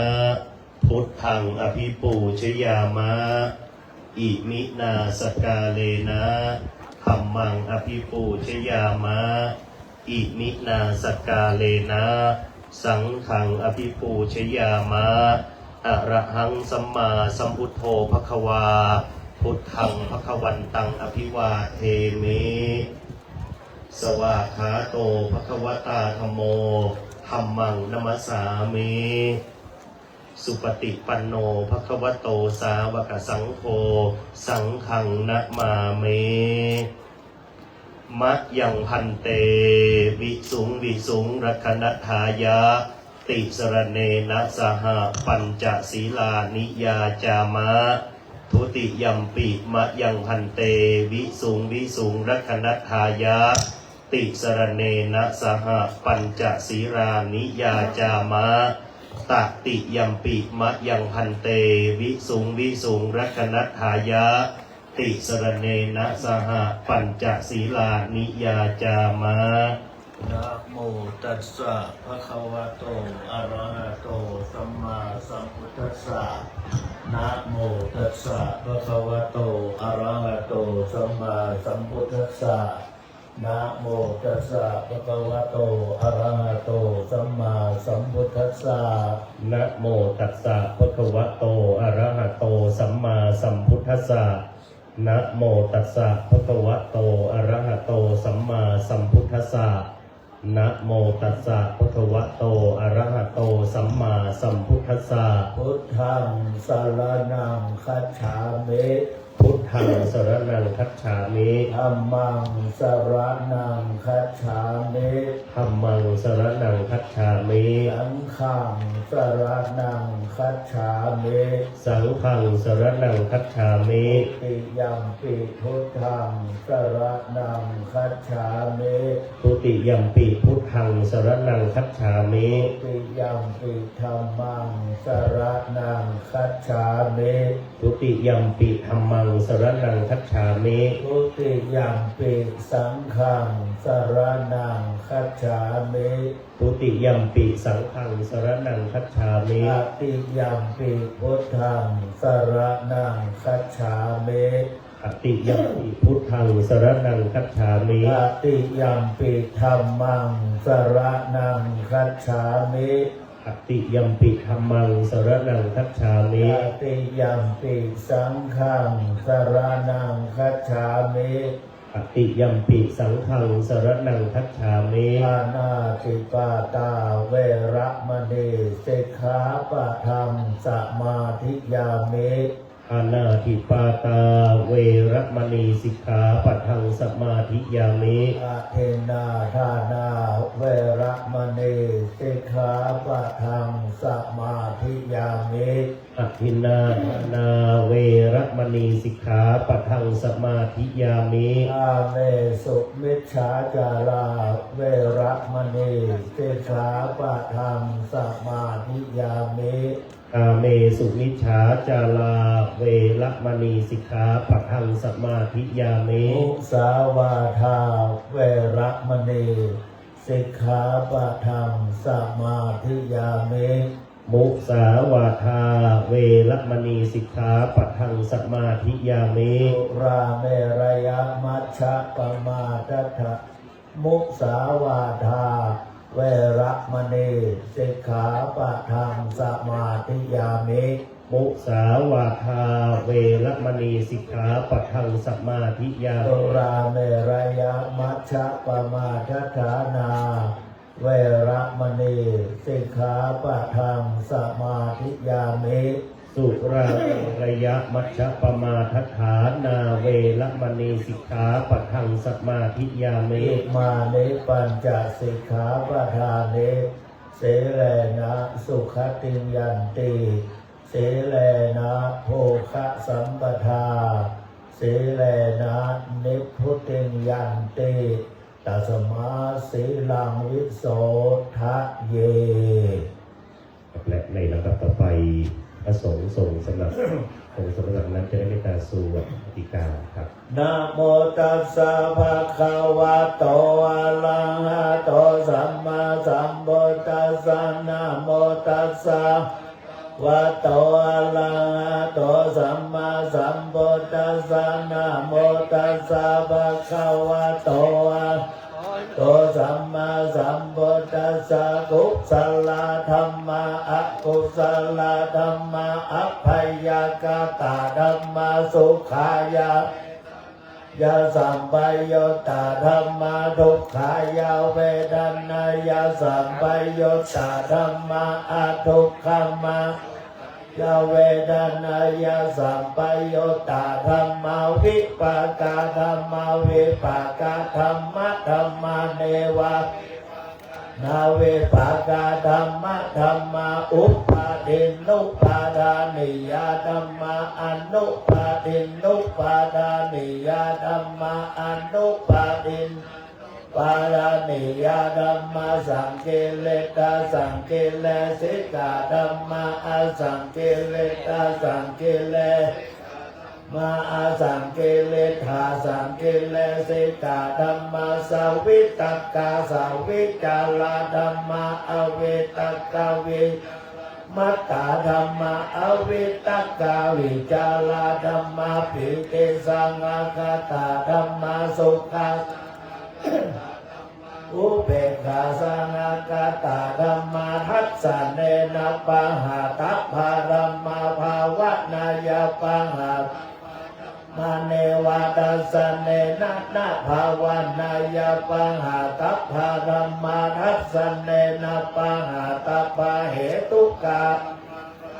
นายาปะหาตัพพะเหตุกาธัมมาเนวาตัสสะเนนะนะภาวะนายาปะหาปัจจยคามิโนธัมมาอัปปัจจยคามิโนธัมมาเนวะจยคานาปัจจยคามิโนธัมมาเสขาธัมมาอเสขาธัมมาเนวะเสขานาเสขาธัมมาปาลิตา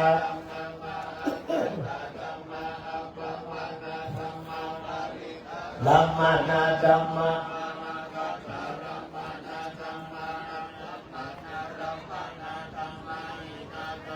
มัชฌิมาธัมมาปาณิตาธัมมาตานิยตาธัมมาสัมมัตตานิยตาธัมมาอนิยตาธัมมามัคคาลัมมานาธัมมามัคคาเหตุกาธัมมาปฏิโนธัมมาอุปปันนาธัมมาอนุปปันนาธัมมาอุปาทิโนธัมมา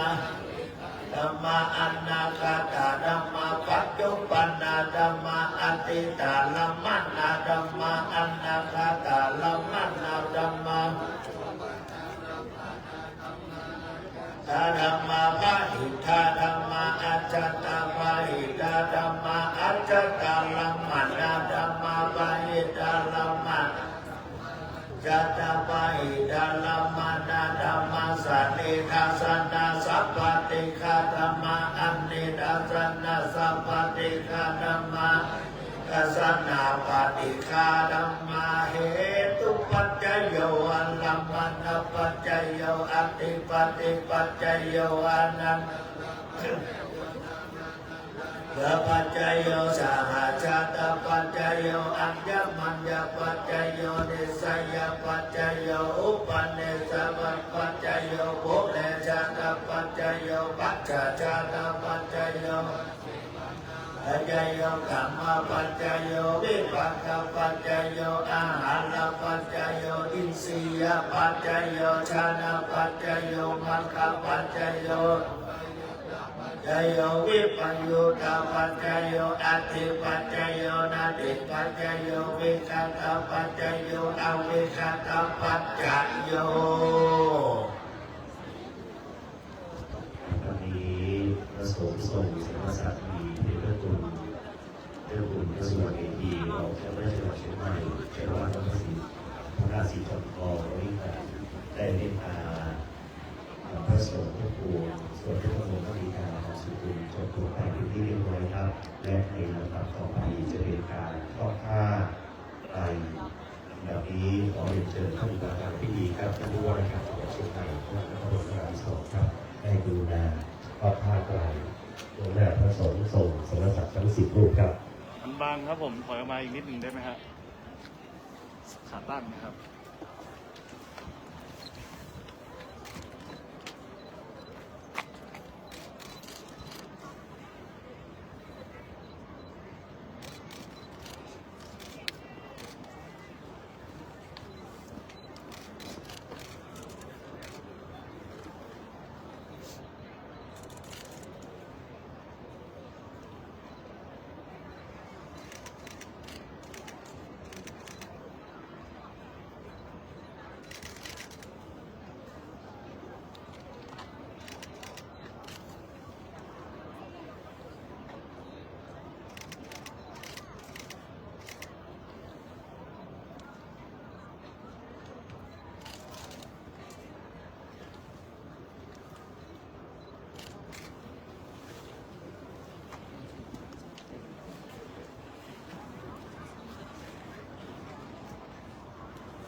อเนกจาวัตสังขาราอุปาทวยธรรมิโนอุปัชชิตวานิโรธชันติเตสังอุปสมโมสุโข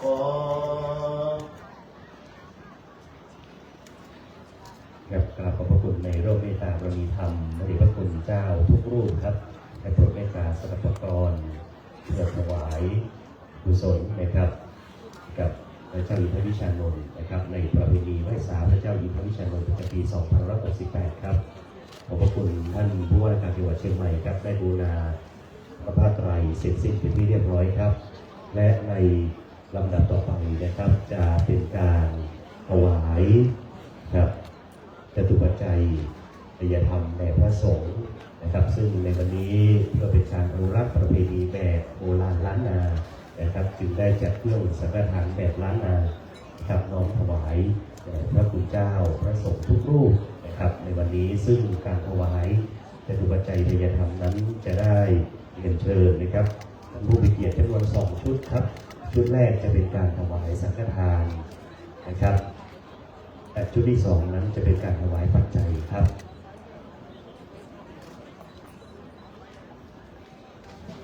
ในชุดแรกนั้นนะครับจะได้ขอรับความกรุณาจากท่านผู้มีเกียรติท่านผู้ทรงเกียรติ10 ท่านครับนั่นคือท่านผู้ว่าราชการจังหวัดเชียงใหม่ครับท่านรัตพล นราธิศรใน2เรียนเชิญเจ้ารัตนาทิพยเดชครับท่านเชียงใหม่นายกสมาคมลูกหลานเจ้านายไฟเหนือเรียนเชิญเจ้าสิทธิพงษ์ณเชียงใหม่ผู้แทนมูลนิธิปู่เจ้าหลวงเชียงใหม่เรียนเชิญคุณศิริลักษณ์พุทธเงินครับผู้แทนมูลนิธินวราชดำริอนุรักษ์ไฟเหนือเรียนเชิญเจ้าวิทยาจิตแหลมครับผู้แทนลูกหลานเจ้านายไฟเหนือสายสกุลณลำปางเรียนเชิญเจ้าจตุพงษ์ณลำพูนครับผู้แทนลูกหลานเจ้านายไฟเหนือสายสกุลณลำพูนเรียนเชิญเจ้าปรารถนาณน่านผู้แทนลูกหลานเจ้านายไฟเหนือสายสกุลณน่านเรียนเชิญเจ้าทิพวรรณเชื้อเจตนครับผู้ขออภัยครับเรียนเชิญเจ้าบุญเมืองเชื้อเจตนครับผู้แทนทายาทเจ้าเมืองเชียงแสนสายสกุลเจ้าเจตนเชียงรายครับเรียนเชิญเจ้ารันทริมานนะครับแทนลูกหลานสายสกุลเจ้าเมืองแพร่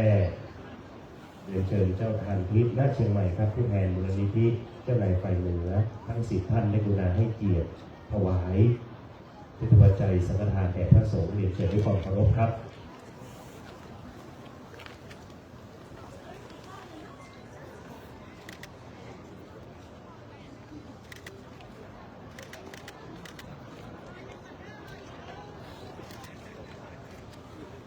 ผู้ว่าราชการจังหวัดเชียงใหม่จะได้กรุณาเป็นประธานในการถวายที่พระเดชพระคุณพระเจ้าอยู่หัวพระสุวรรณเมธีนะครับซึ่งวันนี้เราได้การพัฒนานะครับพระสงฆ์ทรงสมณศักดิ์นะครับทั้งในส่วนของจังหวัดเชียงใหม่และอำเภอจอมทองอันนี้พระเดชพระคุณพระเจ้าอยู่หัวพระสุวรรณเมธีรองเจ้าคณะจังหวัดเชียงใหม่ครับพระเดชพระคุณพระนายกพระราชปัญญาวชิโรดมเจ้าคณะอำเภอจอมทองธรรมยุทธครับ ในพระคุณและเจ้าคุณพระราชวชิรสิทธิครับรักษาการเจ้าจังหวัดเชียงรายลำพูนแม่ฮ่องสอนธรรมยุทธครับในพระคุณพระรับเมธีผู้ช่วยเจ้าวาดพระธาตุศรีจอมทอง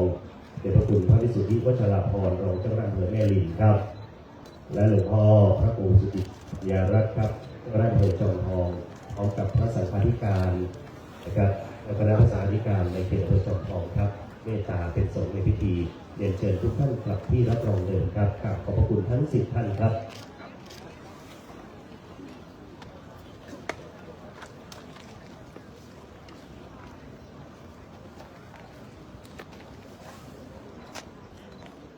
วันนี้ต้องขอบคุณนะครับเจ้าหน้าที่จากกลุ่มอำนวยการพิธีการที่ได้รับพระราชทานสำนักงานวัฒนธรรมจังหวัดเชียงใหม่ครับผู้ปฏิบัติหน้าที่นะครับในพิธีให้เกิดความเรียบร้อยครับครับในลำดับต่อไปนะครับจะเป็นการถวายปัจจัยครับพระสงฆ์ทรงสมณศักดิ์ทั้ง10รูปครับท่านแรกนะครับเรียนเชิญอาจารย์เอกวิทยาลีละศาสตร์นะครับท่านรองปลัดองค์การบริหารส่วนจังหวัดเชียงใหม่อันที่2เรียนเชิญท่านวิยดานาราธิศรนะครับท่านนายกเหล่ากาชาติจังหวัดเชียงใหม่ครับ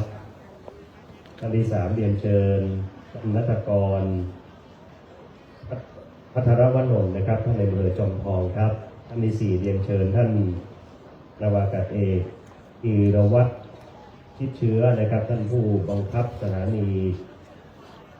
รายงานโดยนนท์นะครับท่านที่5เรียนเชิญท่านนาวากาศเอกทักษิณกันทรสอนนะครับท่านหัวหน้าคณะทำงานนะครับพระมหาธาตุนะครับโดยนนท์นะครับท่านต่อไปครับเรียนเชิญท่านจิรนิตินะครับ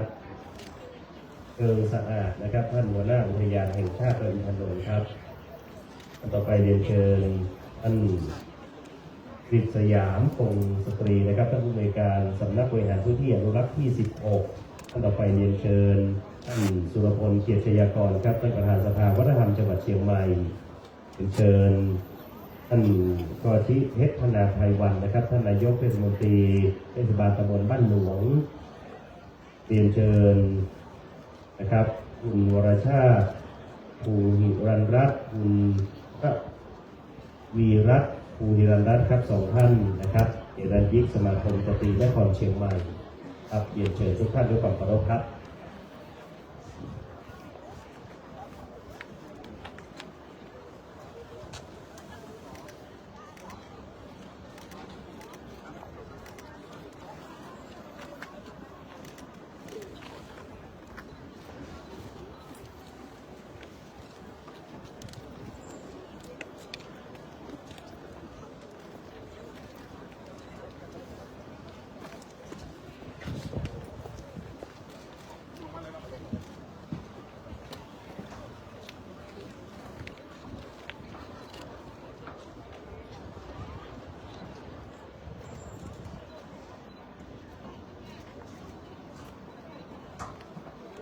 เรียนเชิญทุกท่านนะครับได้น้อมถวายปัจจัยพระสงฆ์ทรงสมณศักดิ์ทั้ง10รูปครับและหลังจากนั้นเรียนเชิญทุกท่านกลับที่นั่งรับรองการเลยครับครับและในการอันเป็นมงคลพิธีในวันนี้นะครับในนามของคณะผู้จัดงานนะครับมีนะครับเจ้ารัตนาธิเบศรณเชียงใหม่ครับได้มีดำริในการจัดน้อมถวายพระป่าการเพื่อเป็นถวายเป็นพระกุศลที่ถวายนะครับพระเจ้าอยู่หัวพิชานนท์ในปีนี้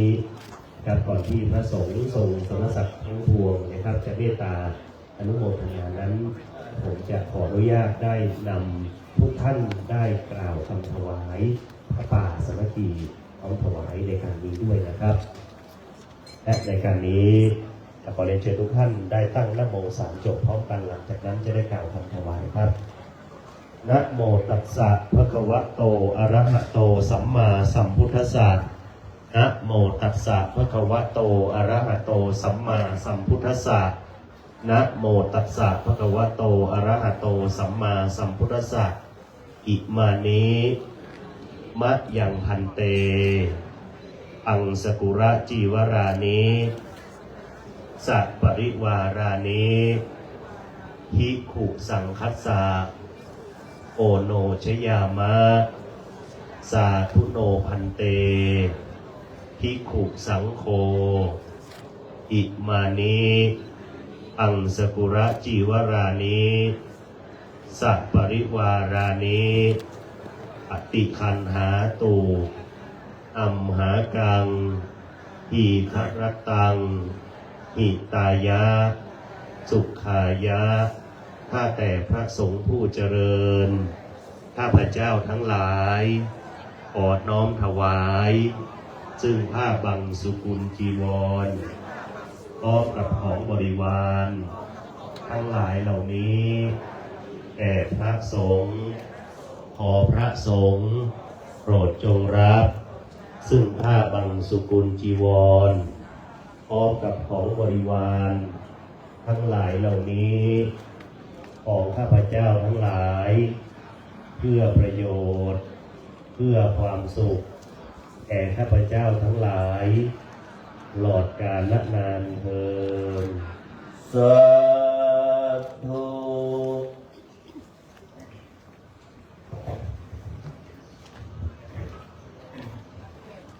และในลำดับนี้นะโมตัสสะภะคะวะโตอะระหะโตสัมมาสัมพุทธัสสะนะโมตัสสะภะคะวะโตอะระหะโตสัมมาสัมพุทธัสสะนะโมตัสสะภะคะวะโตอะระหะโตสัมมาสัมพุทธัสสะอิมังปังสุกุลจิวรังอัสสามิกังไมหังปาปุนาติทุติยมปีอิมังปังสุกุลจิวรังอัสสามิกังไมหังปาปุนาติตาติยมปิอิมังปังสุกุลจิวรังอัสสามิกังไมหังปาปุนาติและในลำดับนี้ในนามของพุทธศาสนิกชนท่านผู้เกียรติทุกท่านครับเจ้าวันเพ็ญและเชียงใหม่จะได้เป็นผู้ถวายป่าสามัคคีครับและสงฆ์ทั้งปวงนะครับ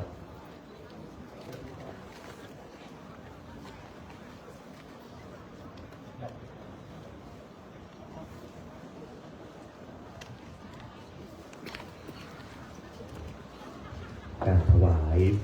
ป่าในวันนี้นะครับเพื่อสมทบทุนนะครับมูลนิธิพระสถูปพระเจ้าอยู่หัววิชานนท์ครับและในลำดับต่อไปพระสงฆ์ทั้งนั้นได้เมตตาอนุโมทนาครับ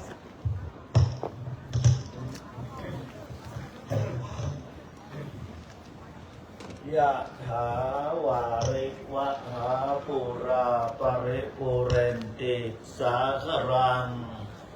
เอวะเมวะอิโตทินังเปตานังอุปกปปเตอิชิตังปฏิตังตุมังคิปะเมวะสมิจฉตุสัพเพปุเรนตุสังกปาจันโทปนรโสยะถามะนิโชติรโสยะถาเตโยเววาชันโตสัพพะโรเวนัสตุมาเตภวัตวันตรายโยเทคายโยโกภวสัพเพเตโยตุสัพพะโลกเวนัสตุมาเตวันตรายโยสุเกเทกายโยโกสัพเพเตโยเววัชันตุสัพพะโร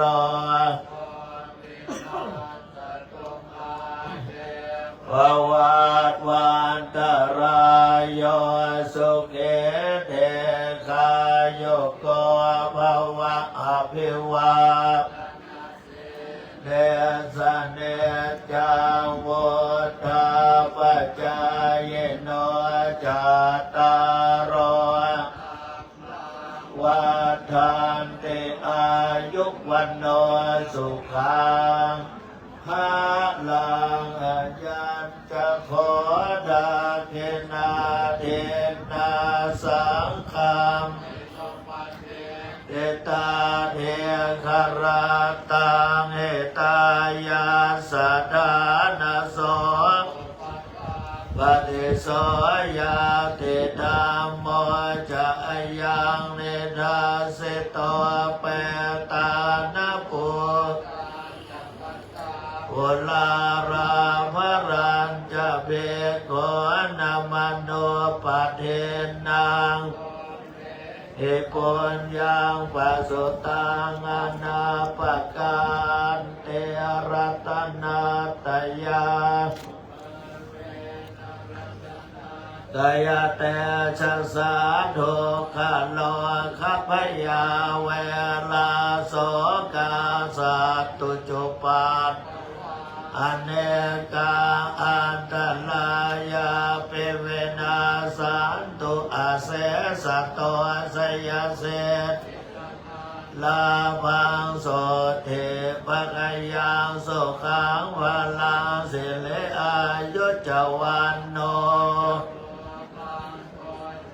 จยสวาสัตวาสาจะอายุจะเชวเสตเตภวัน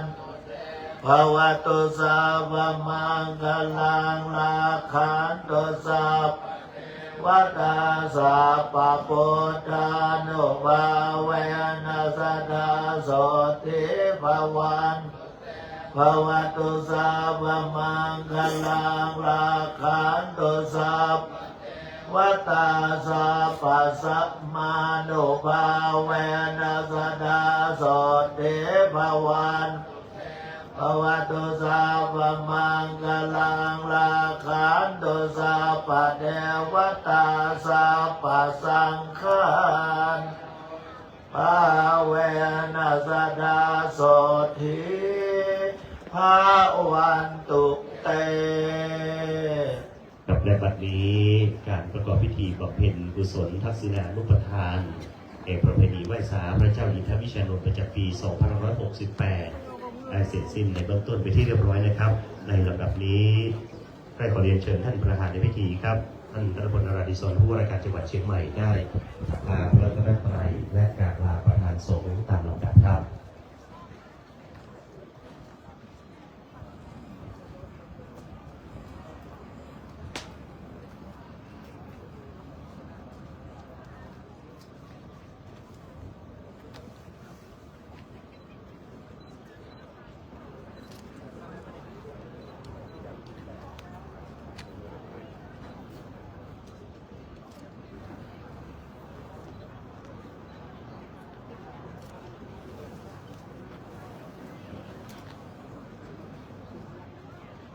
ครับในโอกาสนี้กราบขอบพระคุณในร่มเมตตาบารมีธรรม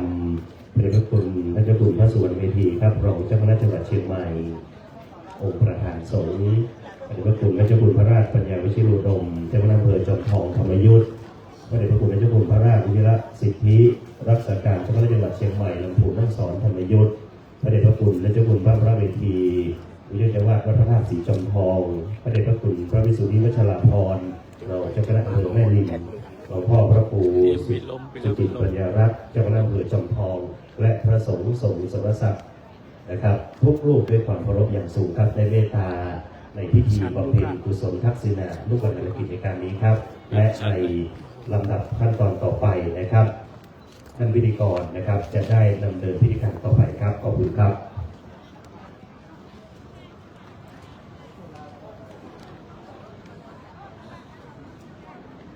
ลำดับพิธีการทางศาสนาได้เสร็จสิ้นแล้วค่ะลำดับจากนี้ไปค่ะจะได้นำท่านผู้เกียรติทุกท่านเข้าสู่พิธีถวายทานดอกไม้ซึ่งใครขอเรียนเชิญทายาทและลูกหลานเจ้านายฝ่ายเหนือสายสกุลต่างๆนักส่วนราชการและบุคคลสำคัญผู้ที่มีรายนาม17ท่านนะคะได้ยืนประจำจุดที่กำหนดเพื่อที่จะได้ขึ้นวางทานดอกไม้ตามลำดับค่ะท่านแรกเรียนเชิญเจ้าวัฒนาที่พิเดชณเชียงใหม่นายกสมาคมลูกหลานเจ้านายฝ่ายเหนือและผู้แทนทายาทลูกหลานเจ้านายฝ่ายเหนือสายสกุลณเชียงใหม่ค่ะท่านที่สองเจ้าสุภัตราณลำปางผู้แทนมูลที่เจ้าพระยาสุริวัฒน์ลืมชัยสงกรานต์เจ้าพ่อพิชาและทายาทลูกหลานเจ้านายฝ่ายเหนือสายสกุลณลำปาง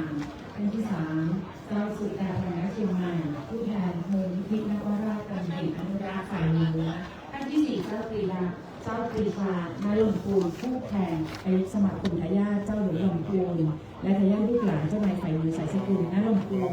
ท่านที่5เจ้าสมปรารถนาณน่านผู้แทนทายาทและลูกหลานเจ้านายฝ่ายหญิงสายสกุลณน่าน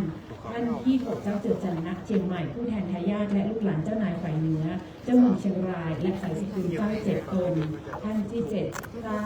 หลันทัดที่มาโมบุรีทายาทและลูกหลานเจ้านายฝ่ายเหนือสายสกุลเจ้าเมืองแพร่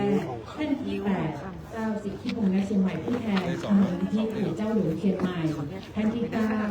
จ้าพรทิพย์ณเชียงใหม่ผู้แทนมูลนิธิทายาทเจ้านายฝ่ายเหนือท่านที่10คุณสิริรักษ์ครุฑเงินผู้จัดการพิพิธภัณฑ์พระตำหนักดาราพิรมท่านที่11คุณวรพลจิรารัตน์วัฒนาผู้แทนมูลนิธิเจ้ารวมเดือนณเชียงใหม่ท่านที่12คุณกฤษยามคงสตรีผู้อำนวยการสำนักบริหารพื้นที่อนุรักษ์ที่16เชียงใหม่ท่านที่13นาวาอากาศเอกทักษิณจันทสอนหัวหน้าคณะทำงานพระมหาธาตุนภเมกินีดลและพระมหาธาตุนภพลภูมิสิริท่านที่14คุณสุรพลเกียรติชัยยากรประธานสภาวัฒนธรรมจังหวัดเชียงใหม่ท่านที่15คุณวรัญญาเลิศวรกิจพิพัฒน์นายกสมาคมสตรีนครเชียงใหม่ท่านที่16พันจ่าเอกวิทยาลีลาศาสตร์รองปลัดองค์การบริหารส่วนจังหวัดเชียงใหม่และท่านที่17เจ้าวันเพ็ญณเชียงใหม่ประธานมูลนิธิพระสถูปพระเจ้าอินทวิเชียรนนท์ค่ะ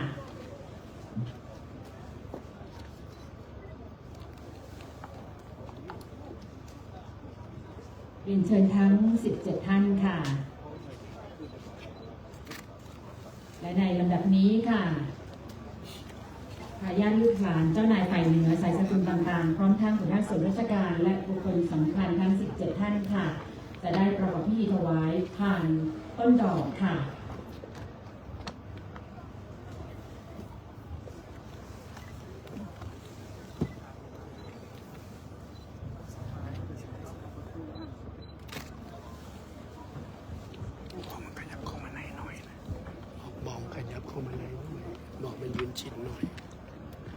สำหรับงานประเพณีไหว้สาพระเจ้าอินทวิเชียรยนต์ประจำปี 2568 นั้นค่ะจัดขึ้นเป็นประจำทุกปีในวันที่ 23 พฤศจิกายนค่ะซึ่งในปีนี้เนื่องในโอกาสครบรอบ 128 ปีของการที่เลยซึ่งเจ้านายฝ่ายเหนือพร้อมด้วยมูลนิธิพระสถูปพระเจ้าอินทวิเชียรนนท์องค์การบริหารส่วนจังหวัดเชียงใหม่อำเภอจอมทองสภาวัฒนธรรมจังหวัดเชียงใหม่เรือแห่งชาติดอยนนท์และหน่วยงานในพื้นที่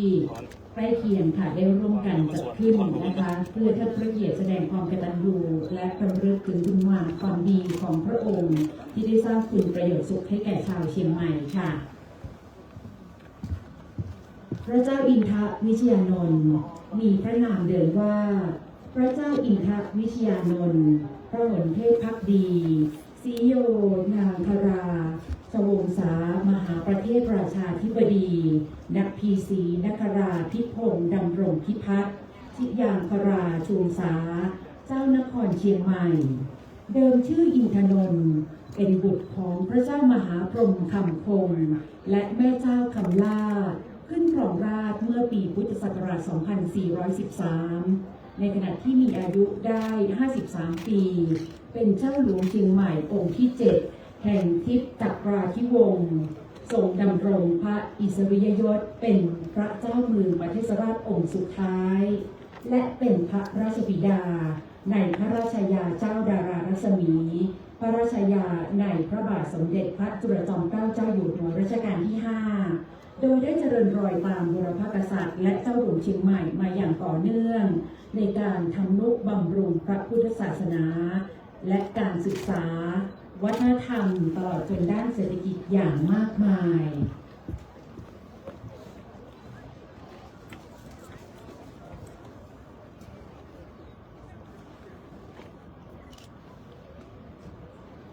ซึ่งในวันนี้ค่ะต้องกราบขอบพระคุณท่านรัตพล นาราธิศรผู้ว่าราชการจังหวัดเชียงใหม่พร้อมทั้งท่านวิยดา นาราธิศรนายกเหล่ากาชาดจังหวัดเชียงใหม่เจ้าวันเพ็ญณเชียงใหม่ประธานมูลนิธิพระสถูปพระเจ้าอินทวิเชียรนนท์และส่วนราชการต่างๆอันประกอบด้วยวัฒนธรรมจังหวัดเชียงใหม่สำนักงานพระพุทธศาสนาจังหวัดเชียงใหม่ สำนักงานยุติธรรมจังหวัดเชียงใหม่ท่องเที่ยวและกีฬาจังหวัดเชียงใหม่ประชาสัมพันธ์จังหวัดเชียงใหม่หัวหน้าหนังสือเดินทางชั่วคราวจังหวัดเชียงใหม่นารักพื้นที่ลำปางหัวหน้าสำนักปลัดองค์การบริหารส่วนจังหวัดเชียงใหม่ในอำเภอจอมทองในอำเภอฮอดปลัดอำเภอแม่วางรักษาราชการแทนในอำเภอแม่วางปลัดอำเภอแม่แจ่มผู้แทนในอำเภอแม่แจ่มท่านประธานสภาวัฒนธรรมจังหวัดเชียงใหม่และส่วนราชการทุกภาคส่วนรวมถึงพี่น้องประชาชนค่ะที่ได้มาร่วมงานประเพณีไหว้สาพระเจ้าอินทวิชยานนท์เจ้าผู้ครองนครเชียงใหม่องค์ที่ 7 ค่ะในโอกาสครบรอบ128 ปีประจำปี 2568 ในวันนี้ค่ะ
ขออนุญาตนำเรียนลำดับพิธีการ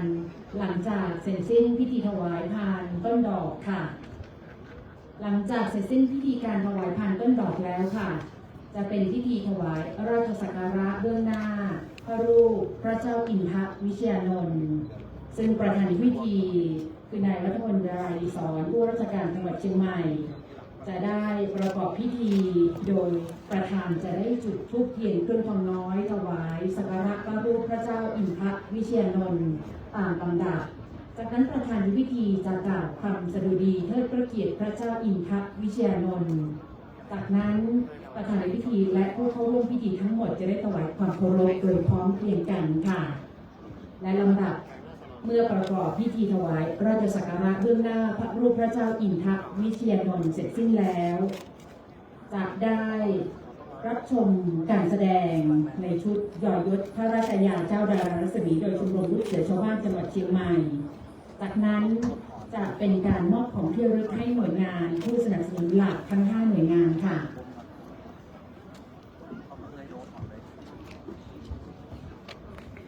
และเมื่อเสร็จสิ้นพิธีการแล้วค่ะ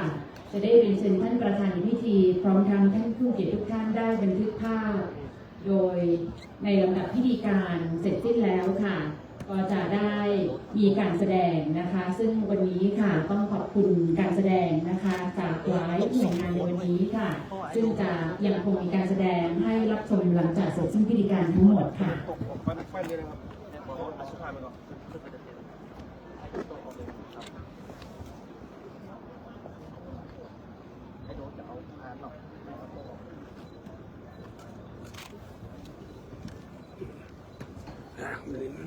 ขยับหน่อยหนึ่ง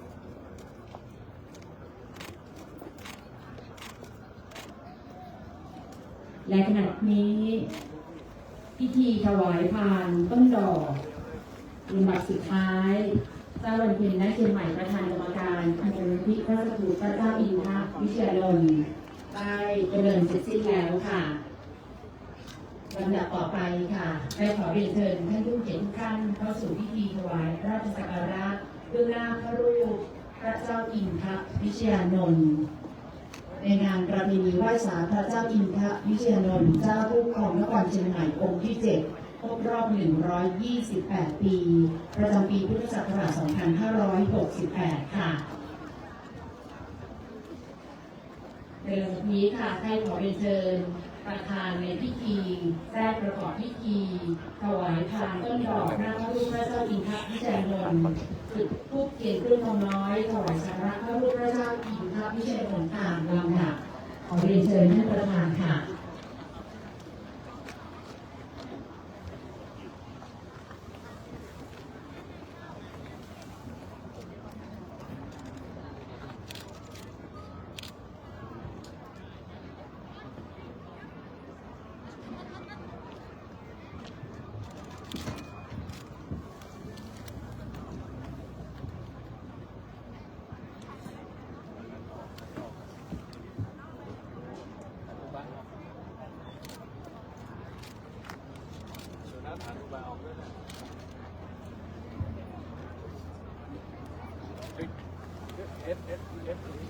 ในลำดับนี้ค่ะให้ขอเรียนเชิญประธานในพิธีในขั้นกล่าวเพื่อกล่าวคำสรรดีเทิดพระเกียรติค่ะ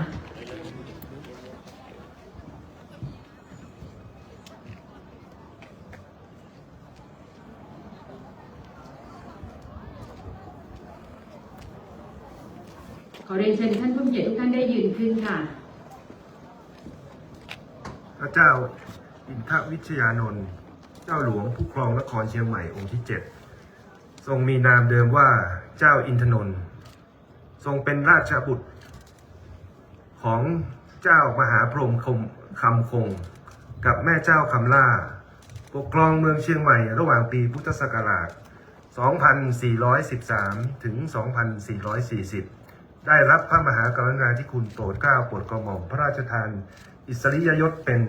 พระเจ้าอินทวิชยานนท์เมื่อปีพุทธศักราช 2424 และพระองค์ทรงสิ้นพระชนม์เมื่อวันที่ 23 พฤศจิกายน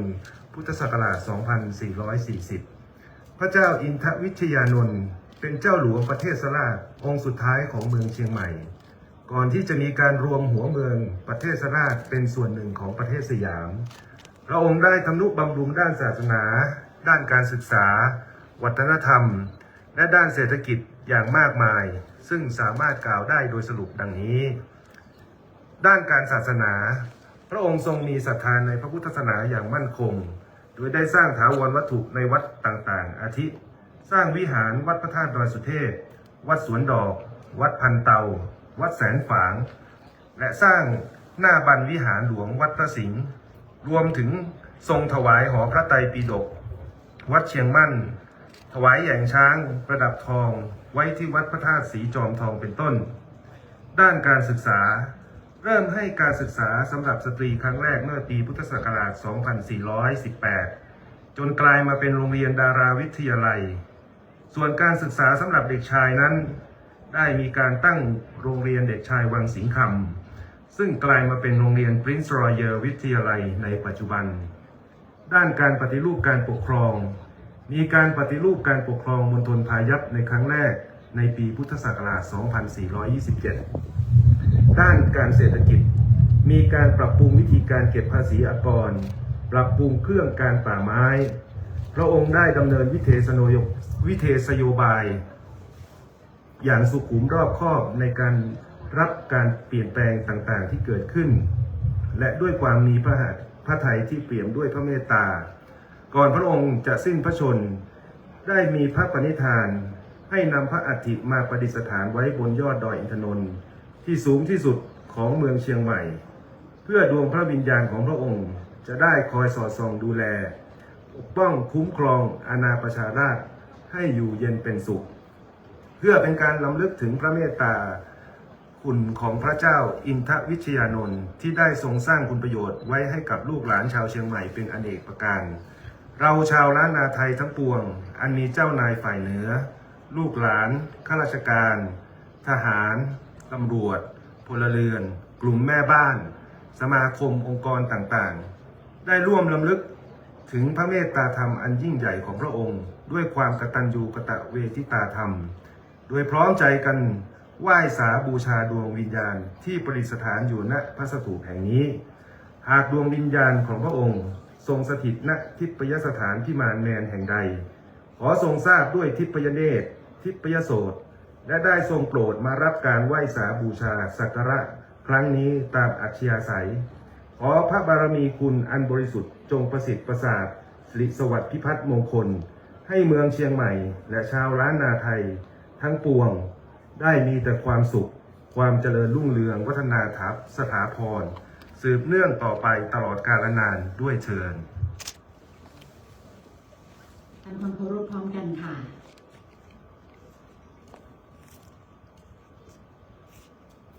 เป็นเชิญประธานพิธีประจำณที่นั่งค่ะซึ่งอีกสักครู่หนึ่งค่ะจะไปขอเรียนเชิญท่านผู้มีเกียรติทุกท่านนะคะได้รับชมการแสดงค่ะซึ่งการแสดงในชุดนี้ค่ะเป็นการแสดงในชื่อชุดยอยศพระราชายาเจ้าดารารัศมีโดยชมรมลูกเสือชาวบ้านจังหวัดเชียงใหม่นำโดยคุณสมศักดิ์ อ่อนอ้นประธานชมรมลูกเสือชาวบ้านจังหวัดเชียงใหม่ค่ะซึ่งการแสดงนั้นค่ะจะยังคงมีการแสดงอย่างต่อเนื่องนะคะหลังจากเสร็จสิ้นพิธีการทั้งหมดค่ะซึ่งต้องกราบขอบพระคุณหน่วยงานและองค์กรต่างๆนะคะที่ได้สนับสนุนชุดการแสดงในวันนี้นะคะตั้งแต่ช่วงของพิธีการนะคะในการเคลื่อนขบวนซึ่งในวันนี้ค่ะสำหรับการแสดงต่างๆนั้นนะคะไม่ว่าจะเป็นโรงเรียนจอมทองค่ะเครือข่ายวัฒนธรรมหอคำพญาเมืองราย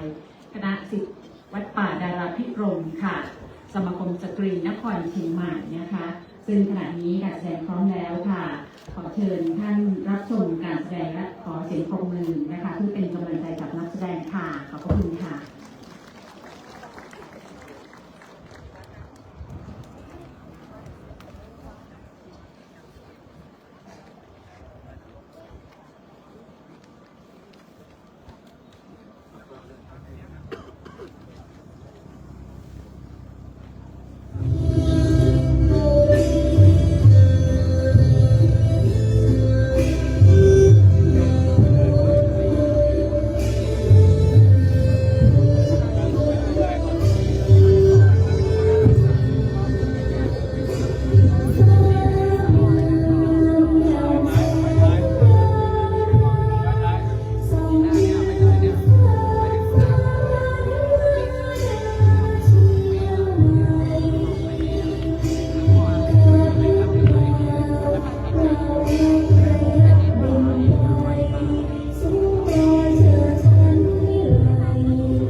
ปีประจำปี 2568 ในนี้ค่ะสวยงามนะคะด้วยชุดการแสดงหลายการแสดงจากหลากหลายหน่วยงานค่ะต้องกราบขอบพระคุณนะคะในงานที่สนับสนุนงบประมาณค่ะองค์การบริหารส่วนจังหวัดเชียงใหม่นะคะและมีอีก5หน่วยงานค่ะที่เพื่อเป็นการขอบคุณนะคะ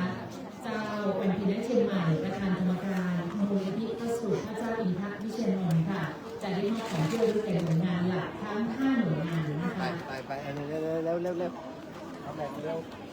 ะในลำดับจากนี้ค่ะท่านผู้ราชการจังหวัดเชียงใหม่จะได้ให้เกียรตินะคะบันทึกภาพร่วมกับผู้แสดงค่ะท่านวิยดานาราธิศรค่ะท่านรัตพลนาราธิศรผู้ราชการจังหวัดเชียงใหม่นะคะเจ้าหน้าที่เชียงใหม่ค่ะแล้วก็เจ้านายฝ่ายเหนือนะคะเป็นผู้แทนในการบันทึกภาพค่ะ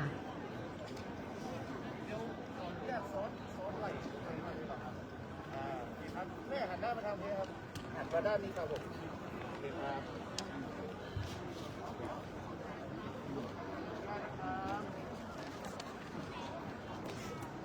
และเมื่อบันทึกภาพเสร็จแล้วนะคะท่านผู้ว่าราชการจังหวัดเชียงใหม่พร้อมทั้งเจ้าหน้าที่เชียงใหม่นะคะยังคงอยู่บริเวณด้านหน้าค่ะเพื่อที่จะได้ประกอบพิธีนะคะซึ่งเราจะ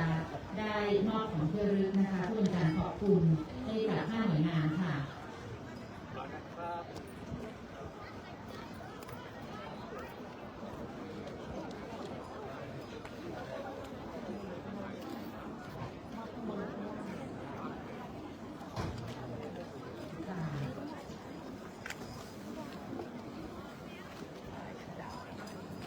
และในลำดับจากนี้ค่ะเราเป็นณเชียงใหม่ประธานกรรมการมูลนิธิพระสดุพระเจ้าอินทรวิชานนท์ค่ะจะได้มอบของที่ระลึกค่ะให้กับ5หน่วยงานนะคะหน่วยงานแรกค่ะจะมอบให้กับท่านผู้ว่าราชการจังหวัดเชียงใหม่ท่านรัตพลนาราธิศรนะคะพร้อมทั้งท่านนายกเหล่าทัพจังหวัดเชียงใหม่ค่ะ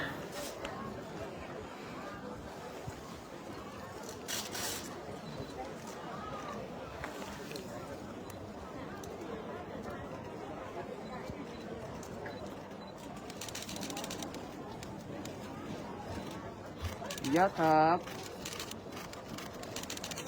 ก็เงินเลยครับ ขอบคุณท่านผู้ว่าราชการจังหวัดเชียงใหม่พร้อมทั้งท่านนายกเหล่ากาชาติค่ะและลำดับต่อไปค่ะขอเรียนเชิญค่ะผู้แทนการบริหารส่วนจังหวัดเชียงใหม่นะคะค่ะก็กินเลยได้นะคะซึ่งในวันนี้ค่ะท่านที่ใช้เลือดคงบริสอนท่านนายกองค์การบริหารส่วนจังหวัดเชียงใหม่ค่ะได้มอบหมายให้อาจารย์เอกวิทยาลีลศาสตร์ค่ะคุณภาวิดาและนาธีรกุลหัวหน้าสำนักงานตลาดองค์การบริหารส่วนจังหวัดเชียงใหม่นะคะจัดงานได้อย่างสวยงามนะคะต้องขอบคุณผู้ใหญ่ใจดีผู้สนับสนุนในการจัดงานในวันนี้ด้วยค่ะสนับสนุนงบประมาณในการจัดงานในวันนี้นะคะในนามของบริษัทรักษาขออนุญาตขยับมาทางซ้ายมือนิดนึงครับโอเคครับ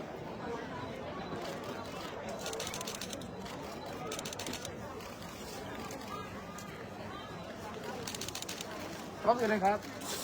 ค่ะขอบคุณทีมงานขององค์การบริหารส่วนจังหวัดเชียงใหม่ค่ะและลำดับต่อไปค่ะเรียนเชิญค่ะผู้แทนกรมส่งเสริมวัฒนธรรมค่ะ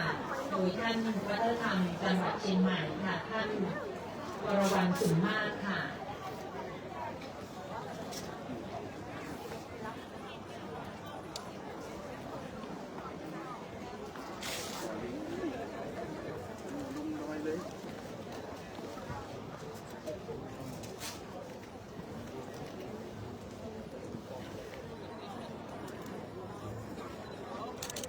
ขออนุญาตครับ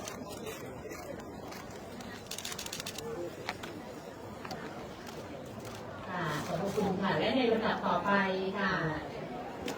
ให้ขอเรียนเชิญท่านจิรายิติชิมสะอาดหัวหน้าอุทยานแห่งชาติแหลมนนท์ค่ะ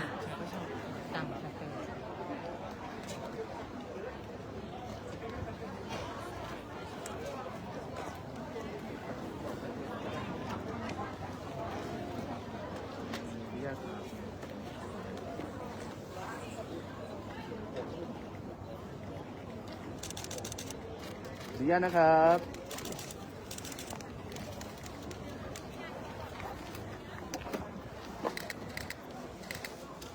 ขอบคุณค่ะลำดับต่อไปค่ะให้ขอเรียนเชิญนาวาอากาศเอกธีรวิทย์ชีเชื้อค่ะผู้บังคับการสถานีรายงานแหลมนนท์ค่ะ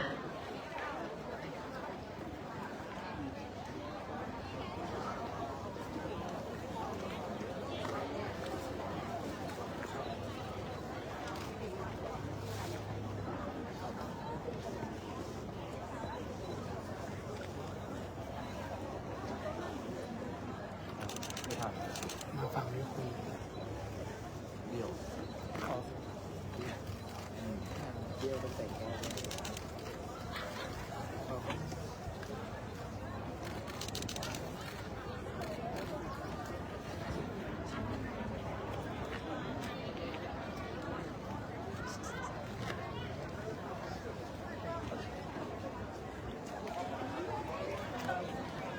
และในลำดับต่อไปค่ะ จะเป็นการมอบเกียรติบัตรและรางวัลสมนาคุณแก่คณะผู้แสดงศิลปะวัฒนธรรมล้านนา 6 คณะนะคะไปขอเรียนเชิญท่านผู้ว่าราชการจังหวัดเชียงใหม่นะคะเป็นผู้มอบนะคะให้กับผู้แสดงทั้ง 6 คณะค่ะเรียนเชิญท่านผู้ว่าราชการจังหวัดเชียงใหม่ค่ะลำดับแรกค่ะโรงเรียนจอมทองค่ะในชุดการแสดงตีกลองตึงนงนะคะซึ่งเป็นชุดการแสดงที่มีผู้แสดงถึง 20 คนนะคะเป็นเกียรติบัตรและรางวัลสมนาคุณค่ะจำนวน 4,000 บาทค่ะ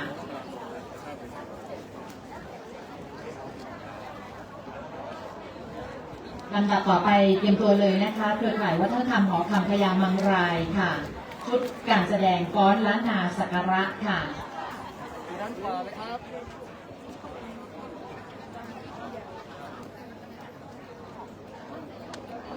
และลำดับที่ 3เตรียมตัวเลยนะคะคณะศิษย์วัดป่าดาราพิรมย์ค่ะชุดการแสดงฟ้อนไหว้สาพระบาทเจ้าค่ะลำดับที่ 4ค่ะสภาวัฒนธรรมจังหวัดเชียงใหม่นะคะในชุดการแสดงนกบรรทาพระบาทไทยค่ะและชุดที่ 5ค่ะชมรมลูกเสือชาวบ้านจังหวัดเชียงใหม่ค่ะชุดการแสดงฟ้อนยอยศพระราชทายาทเจ้าดารารัศมีค่ะและชุดที่ 6ค่ะสมาคมสตรีนครเชียงใหม่ค่ะ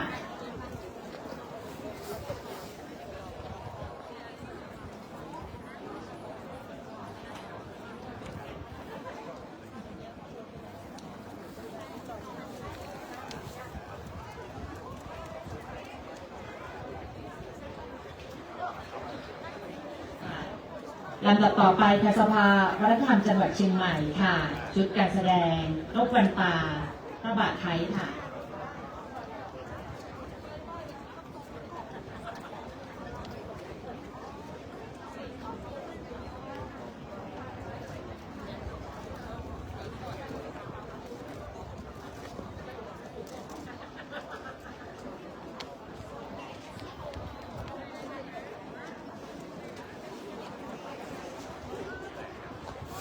ลำดับต่อไปค่ะชมรมลูกเสือชาวบ้านจังหวัดเชียงใหม่ค่ะชุดการแสดงฟ้อนยอยศพระราชทายาทเจ้าดารารัศมีค่ะ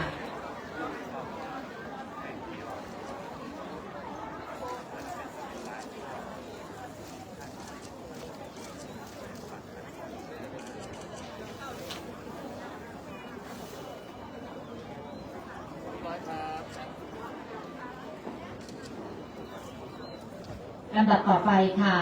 สมาคมสตรีนครเชียงใหม่ค่ะชุดการแสดงฟ้อนเล็บอัตลักษณ์ตามแบบคุ้มหลวงพระราชทายาทเจ้าดารารัศมี247 คนค่ะในช่วงก่อนต้นนะคะก่อนที่จะเข้าสู่พิธีการค่ะการแสดงสวยงามมากๆเลยนะคะ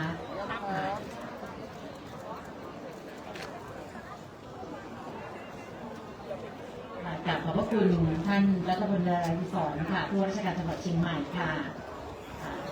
และลำดับต่อไปนะคะจะเป็นการมอบเงินบริจาคสมทบทุนมูลนิธิพระสถูปพระเจ้าอินทวิชานนท์ค่ะ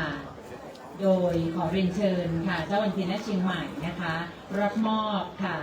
ท่านแรกค่ะคุณวรพลจิรารัตน์วัฒนารองประธานกรรมการมูลนิธิเจ้าดวงเดือนณเชียงใหม่ค่ะจะได้มอบเงินบริจาคสมทบทุนมูลนิธิพระสถูปพระเจ้าอินทวิชานนท์จำนวน 30,000 บาทค่ะ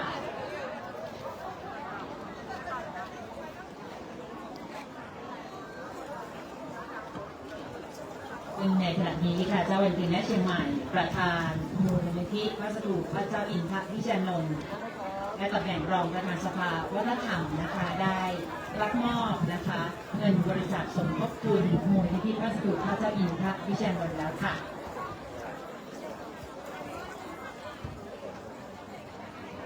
ล ลำดับต่อไปค่ะเรียนเชิญคุณวรัญญาเลิศวรกิจพิพัฒน์นายกสมาคมสตรีนครเชียงใหม่ค่ะมอบเงินบริจาคสมทบทุนมูลนิธิวัสดุพระเจ้าอินทรวิทยานนท์จำนวน 12,500 บาทค่ะ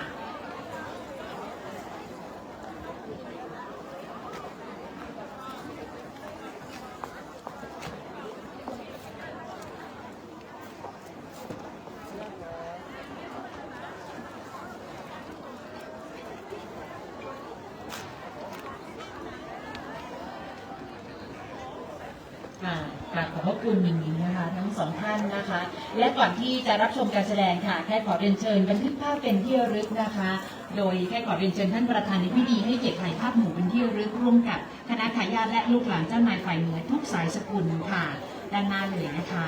ค่ะขอเจ้าหน้าที่ช่วยจัดแถวให้ด้วยนะคะเพราะว่าวันนี้เนี่ยถือได้ว่าเป็นวันสำคัญนะคะในงานประเพณีไหว้สาพระเจ้าอินทรวิทยานนท์เจ้าผู้ครองนครเชียงใหม่องค์ที่ 7 ครบรอบ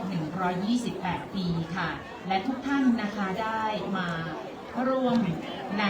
งานสำคัญในวันนี้ปีละครั้งทุกวันที่ 23 พฤศจิกายน 2568 ในวันนี้ค่ะ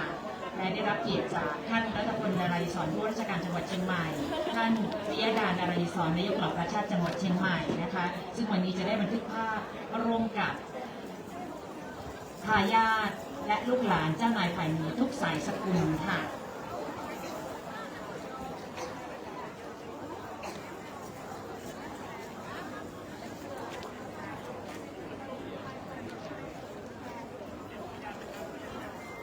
และลำดับต่อไปนะคะ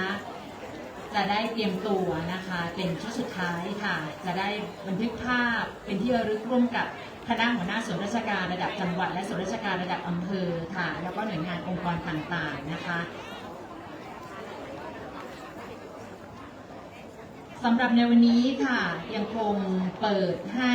ประชาชนทั่วไปได้ร่วมวางกลวยดอกไม้ถวายสักการะไหว้สาพระรูปพระเจ้าอินทรวิทยานนท์ค่ะโดยในระหว่างที่พี่น้องประชาชนได้วางกลวยดอกไม้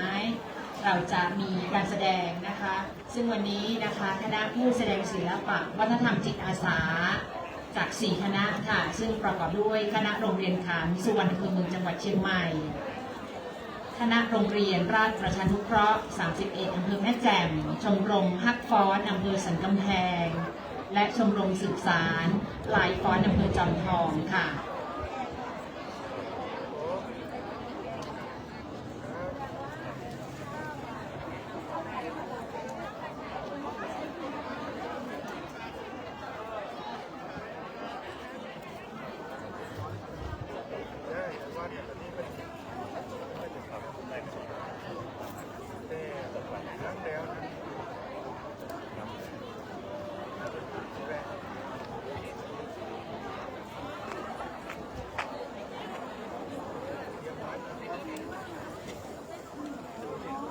อีช็อตนะเว็บ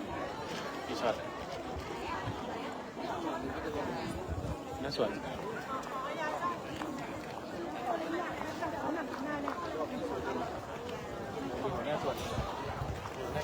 สำหรับในวันนี้ค่ะอุทยานแห่งชาติดอยอินทนนท์นะคะเปิดให้กับนักท่องเที่ยวนะคะได้ชมความสวยงามนะคะและก็ธรรมชาติลำดับจากนี้ค่ะเรียนเชิญหัวหน้าส่วนราชการทุกท่านเลยนะคะได้บันทึกภาพร่วมกับท่านผู้ว่าราชการจังหวัดเชียงใหม่พร้อมทั้งท่านนายกเหล่ากาชาดจังหวัดเชียงใหม่ค่ะ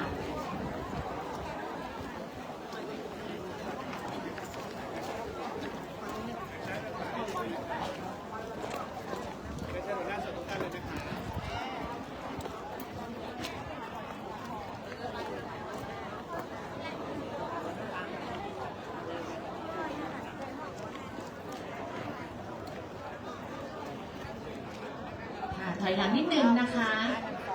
แล้วก็เอียงซ้ายก็ได้ค่ะกระเถิบนิดนึงนะคะจะได้ไม่ตกขอบค่ะอาจจะต้องถ่ายเป็น2ช็อตซ้ายขวานะคะจะครบหมดทุกท่านค่ะ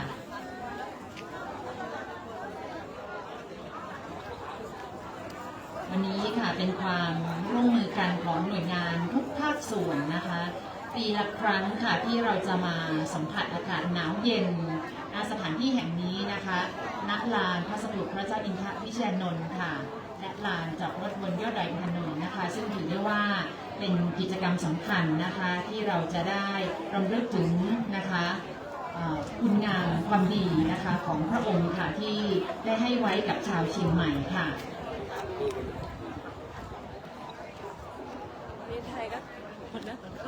กับขอบคุณค่ะท่านผู้ว่าราชการจังหวัดเชียงใหม่และท่านนายกเหล่ากาชาตินะคะรวมทั้งหน่วยงานทุกภาคส่วนที่เกี่ยวข้องนะคะ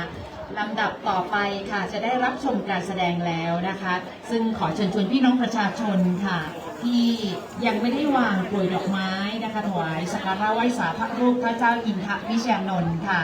ได้ร่วมวางกลวยดอกไม้นะคะในขณะเดียวกันค่ะก็จะได้เชิญรับชมการแสดงนะคะอีก4ชุดค่ะซึ่งในวันนี้นะคะสำหรับการแสดงค่ะจะเป็นการแสดงนะคะที่แสดงโดยโรงเรียนราชประชานุเคราะห์31ค่ะในการแสดงเสน่ห์วิถีของดีเมืองแม่แจ่มค่ะนี่ก็ไปยืนสมให้ได้หลับ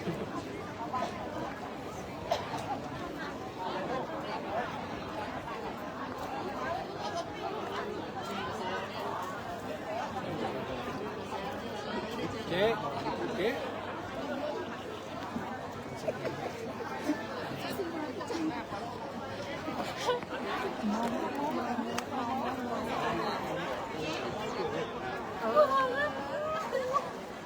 คุยเรื่องงานร้อยวัน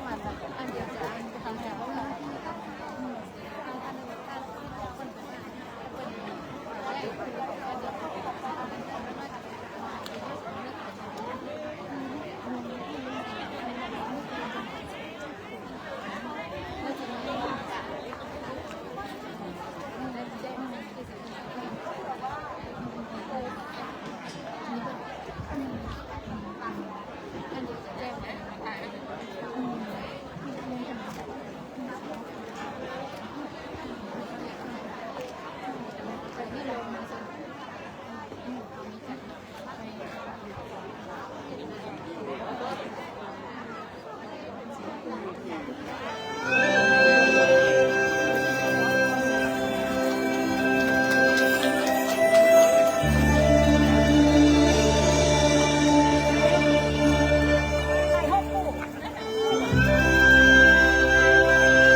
ต่อไปนะครับในชุดการแสดงนี้นะครับจากน้องๆคณะจากโรงเรียนราชประชานุเคราะห์31แม่แจ่มนะครับแสดงศิลปะวัฒนธรรมล้านนาชุดฟ้อนชนเผ่าและต่อไปนะครับจะเป็นการฟ้อนบีและก็ฟ้อนนกกินกะลาต่อเนื่อง2ชุดครับ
ข้อ31แม่แจ่มอีกหนึ่งชุดการแสดงครับชื่อว่าฟอสโลกทีกลาครับ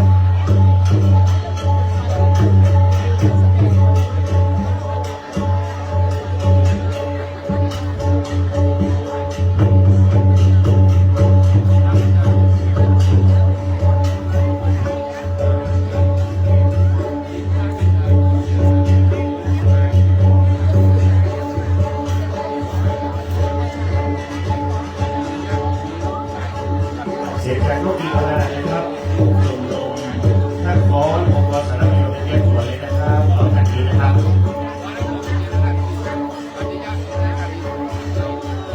ลมนักฟ้อนอย่าเตรียมตัวได้เลยนะครับเอาทันทีนะครับ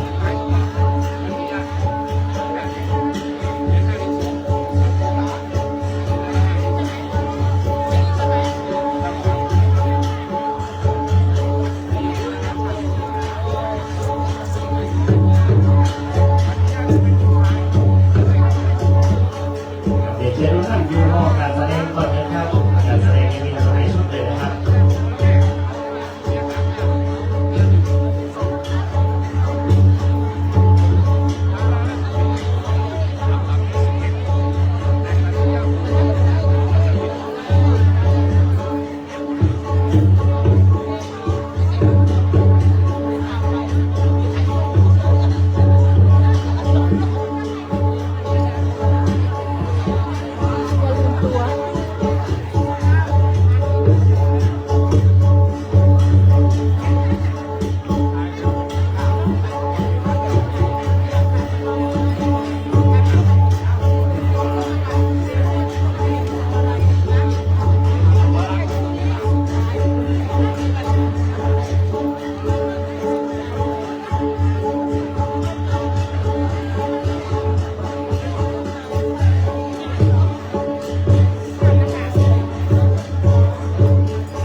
ขอเสียงปรบมือกับชุดการแสดงนะครับของปฏิกราจากน้องๆโรงเรียนราชประชานุเคราะห์ครับครับท่านทุกท่านครับลำดับต่อไปนะครับ จะเป็นการแสดงอลังการล้านนานะครับจากทักษะองค์กรสาธารณประโยชน์เป็นการแสดงเอกลักษณ์ทางล้านนา5อย่างนะครับใน1ชุดนะครับอันประกอบไปด้วยฟ้อนหางฟ้อนวีฟ้อนจ้องฟ้อนขันดอกและก็ฟ้อนสามไหมนะครับโดยการท่านได้เห็นแล้วนะครับก็งดงามล้ำค่านะครับขอเชิญทุกท่านได้สัมผัสความงดงามต่อจากนี้ครับขอเสียงปรบมือดังๆนะครับเพื่อการสนุกท่านของกศน.ครับ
ค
ต้องยอมรับเลยนะครับอลังการล้านนาแต่รวบรวมการแสดงอันเป็นอัตลักษณ์อันเป็นเอกลักษณ์ของชาวล้านนาอยู่ในชุดการแสดงเดียวกันตึงก้อนกระตุ้งก้อนหางก้อนดีก้อนจ้องก้อนขันดอกและก้อนสาวสุดยอดและของพวกเราเลยนะครับโอ้เป็นภาพที่งดงามเป็นนักท่องเที่ยวตึงชาวไทยชาวต่างประเทศเพื่อนมาพอกันที่นี่วันนี้เราไปแอวเมืองก็กันเพราะเราท่องเที่ยวคนไทยถูกไปหมดนะครับต่อไปนะครับจะเป็นชุดการแสดงของชมรมสืบสารสืบสายลายคอร์สอำเภอจอมทองอยู่ในนี้ครับชมรมสืบสายลายคอร์สจอมทองครับเอาดูนะครับเนาะโอเคนะครับโอเคนะครับเดี๋ยวเราสักคำหนึ่งสุดยอดเป็นแท้ถ้าลูกผมเราอายุแต่ละท่านก็เกิน35นะครับเพราะดูจากภาพคอร์สอ่อนช้อยงดงามแบบที่แค่เจ็ดแต่ละท่านมาเกิน35 ปี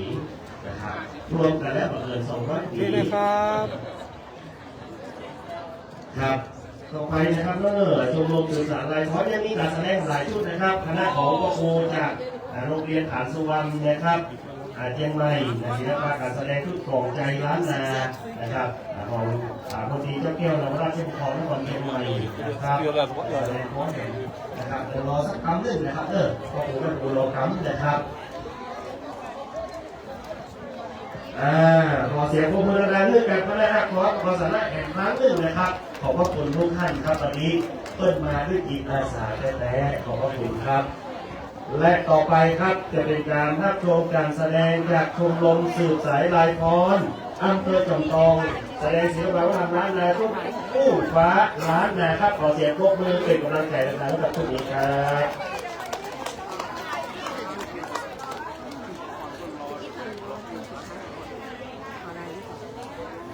ผมไม่สุดนิ้วหูผมเพื่อจะตื่นคนที่ไหน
ชุดการแสดงวันนี้แม่ครูนำน้องๆหนูๆเยาวชนนะครับในวันนี้ขอบพระคุณนะครับ และในลำดับต่อไปนะครับจะเป็นการแสดงนะครับจากคณะโรงเรียนฐานสุวรรณภูมิเชียงใหม่ครับในการแสดงศิลปะก็ทำล้านนาชุดกองใจล้านนานะครับของคุณดีเจ้าแก้วนรัตน์เจ้าผู้กองจังหวัดเชียงใหม่ครับและการแสดงฟ้อนคอฟ้อนหาขอเสียงปรบมือให้กับคณะโรงเรียนฐานสุวรรณครับ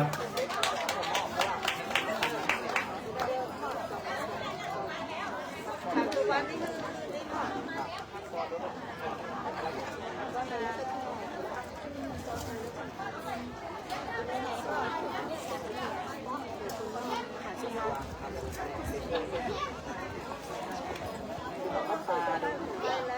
ันนี้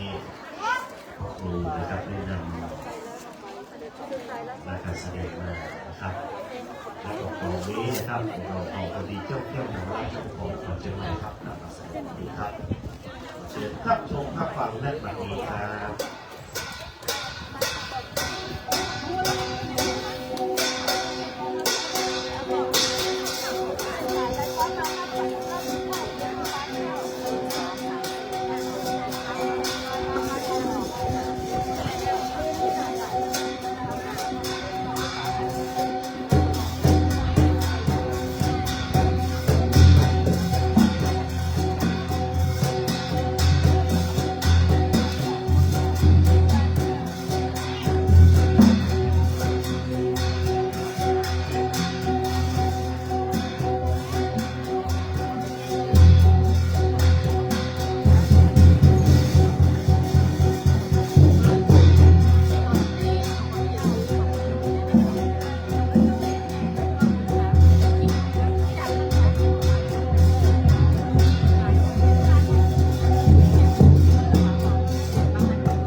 ครูชายนะครับ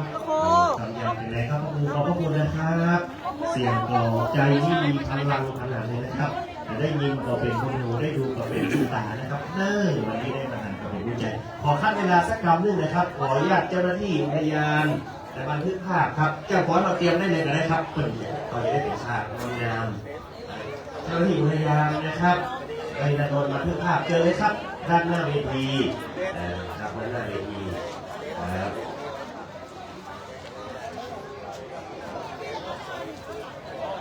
ขอบพระคุณนะครับจนจากคณะโรงเรียนฐานสุวรรณเมืองเชียงใหม่นะครับของใจล้านนาของโคดีเจ้าแก้ววันละเจ้าผู้ขอนครเชียงใหม่ครับเพื่อไหว้สาสักการะนะครับพระเจ้าอินทริชานนท์ในวันนี้ครับขอบคุณพ่อคุณชายนะครับ และก็ทีมงานพ่อครูแม่ครูทุกท่านครับงดงามเป็นเอกลักษณ์อัตลักษณ์ของเชียงใหม่ของแต่ขอบคุณครับเชิญครับอดีตพยานครับตรงกลางได้เลยครับตรงกลางได้เลยครับเชิญทั้งหมดเลยครับและวันนี้พิเศษของพิเศษนะครับการแสดงชุดสุดท้ายวันนี้เพื่อนเขาว่าเป็นการแสดงฟ้อนนกไพศาลหรือว่าเขาว่าฟ้อนนกยุงนกยุงทางนกยุงนี้นะครับคนเหนือเขาถือว่าเป็นของมงคลใช้ในพิธีสำคัญอาทิเช่นไข่ตาพระเจ้าเวลาเป็นไข่ตาพระเจ้าก็จะใช้หางนกยุงเนี่ยปัดไข่ตาพระเจ้าแล้วก็บอกว่าหางนกยุงนี้มีทีนิดอย่างคือปัดเสนียดแต่ไรปัดสิ่งบดีบางงามปัดสิ่งที่ว่าเป็นมงคลก่อนนะครับดังนั้นวันนี้ชุดการแสดงสุดท้ายวันนี้จึงเป็นชุดการแสดงฟ้อนหางนกยุงปัดเป่าทุกโศกโรคภัยครอบครันยามร้ายสิ่งบดีบางงามต่างๆตั้งแต่นี้ไปถ้าชมการแสดงแล้วจะเป็นมงคลนะครับวันนี้คณะพ่อครูแม่ครูนะครับจากศิษย์วัดป่าดาราพิรมพระอารามหลวงจากมาทำการแสดงเดียวเขาขออุทยานได้บันทึกภาพก่อนนะครับเขายืนอยู่ด้านข้างจะเป็นพ่อนะครับอันนี้งดงามแต่นะครับดังนั้นนกยุงจะเป็นสัญลักษณ์ของพระอาทิตย์กระต่ายเป็นสัญลักษณ์ของพระจันทร์นะครับถ้าเราไปพอวัดเก่าๆเวลาปั้นรูปวาดรูปจะมีรูปนกยุงกับกระต่ายนะครับนกยุงเป็นสัญลักษณ์ของสุริยันนะครับกระต่ายเป็นสัญลักษณ์ของจันทรานะครับดังนั้นวันนี้การฟ้อนหางนกยุงชุดนี้เป็นชุดที่ดีเลิศประเสริฐศรีนะครับในวันนี้แต่นะครับเปิ้นแต่งตัวมาตี2ละนะครับว่าจะขึ้นมาดอยถนนแถมโอ้นะครับตื่นหาวมาคิดลายตื่นนะครับครับผมรู้ไปริมกันนะบ้านนอกวัดป่าดาราที่หลวงบ้านลำหลวงครับสุดยอดไปที่ไหนเขาตื่นพระขันธารจังกรขนาดนี้นะครับบันไล่บันเลิกเอาหัวเรานี่นะครับต่อไปขอเสียงปรบมือดังๆครับคือการคณะเจ้าฟ้อนศิษย์วัดป่าดาราพิรมในชุดการฟ้อนน้องนกไวสาฟ้อนหางนกยุงในชุดนี้ครับ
อเสียงปรบมือดังๆกับชมรมศิษย์วัดป่านาราพิรมครับ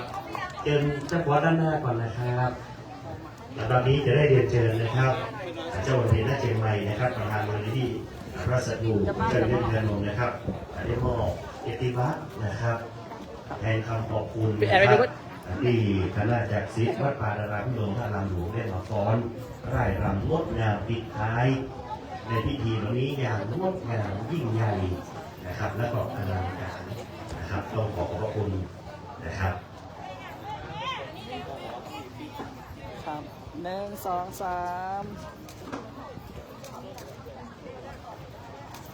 ครับได้ครับ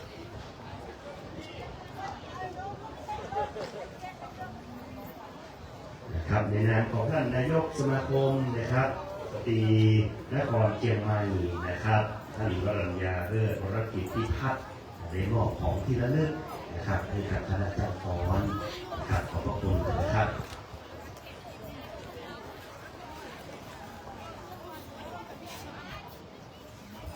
เรียบร้อยนะครับสำหรับพิธีการในวันนี้เป็นอันเรียบร้อยนะครับในส่วนของงานประเพณีไหว้สาพระสัตว์พระเจ้าอินทวิชัยมนครับต้องขอขอบพระคุณนะครับเจ้าหน้าที่จากอุทยานนะครับโดยหลวงนนท์ทุกท่านนะครับได้รู้ข้อพื้นที่สถานที่ในการจัดกิจกรรมในวันนี้ขอบพระคุณคณะของเจ้านายไปเหนือทุกสายสกุลทุกคณะนะครับสำหรับกิจกรรมวันนี้เสร็จสิ้นไปเรียบร้อยขอให้ทุกท่านได้เดินทางกลับบ้านโดยสวัสดิภาพกราบขอบพระคุณและสวัสดีครับ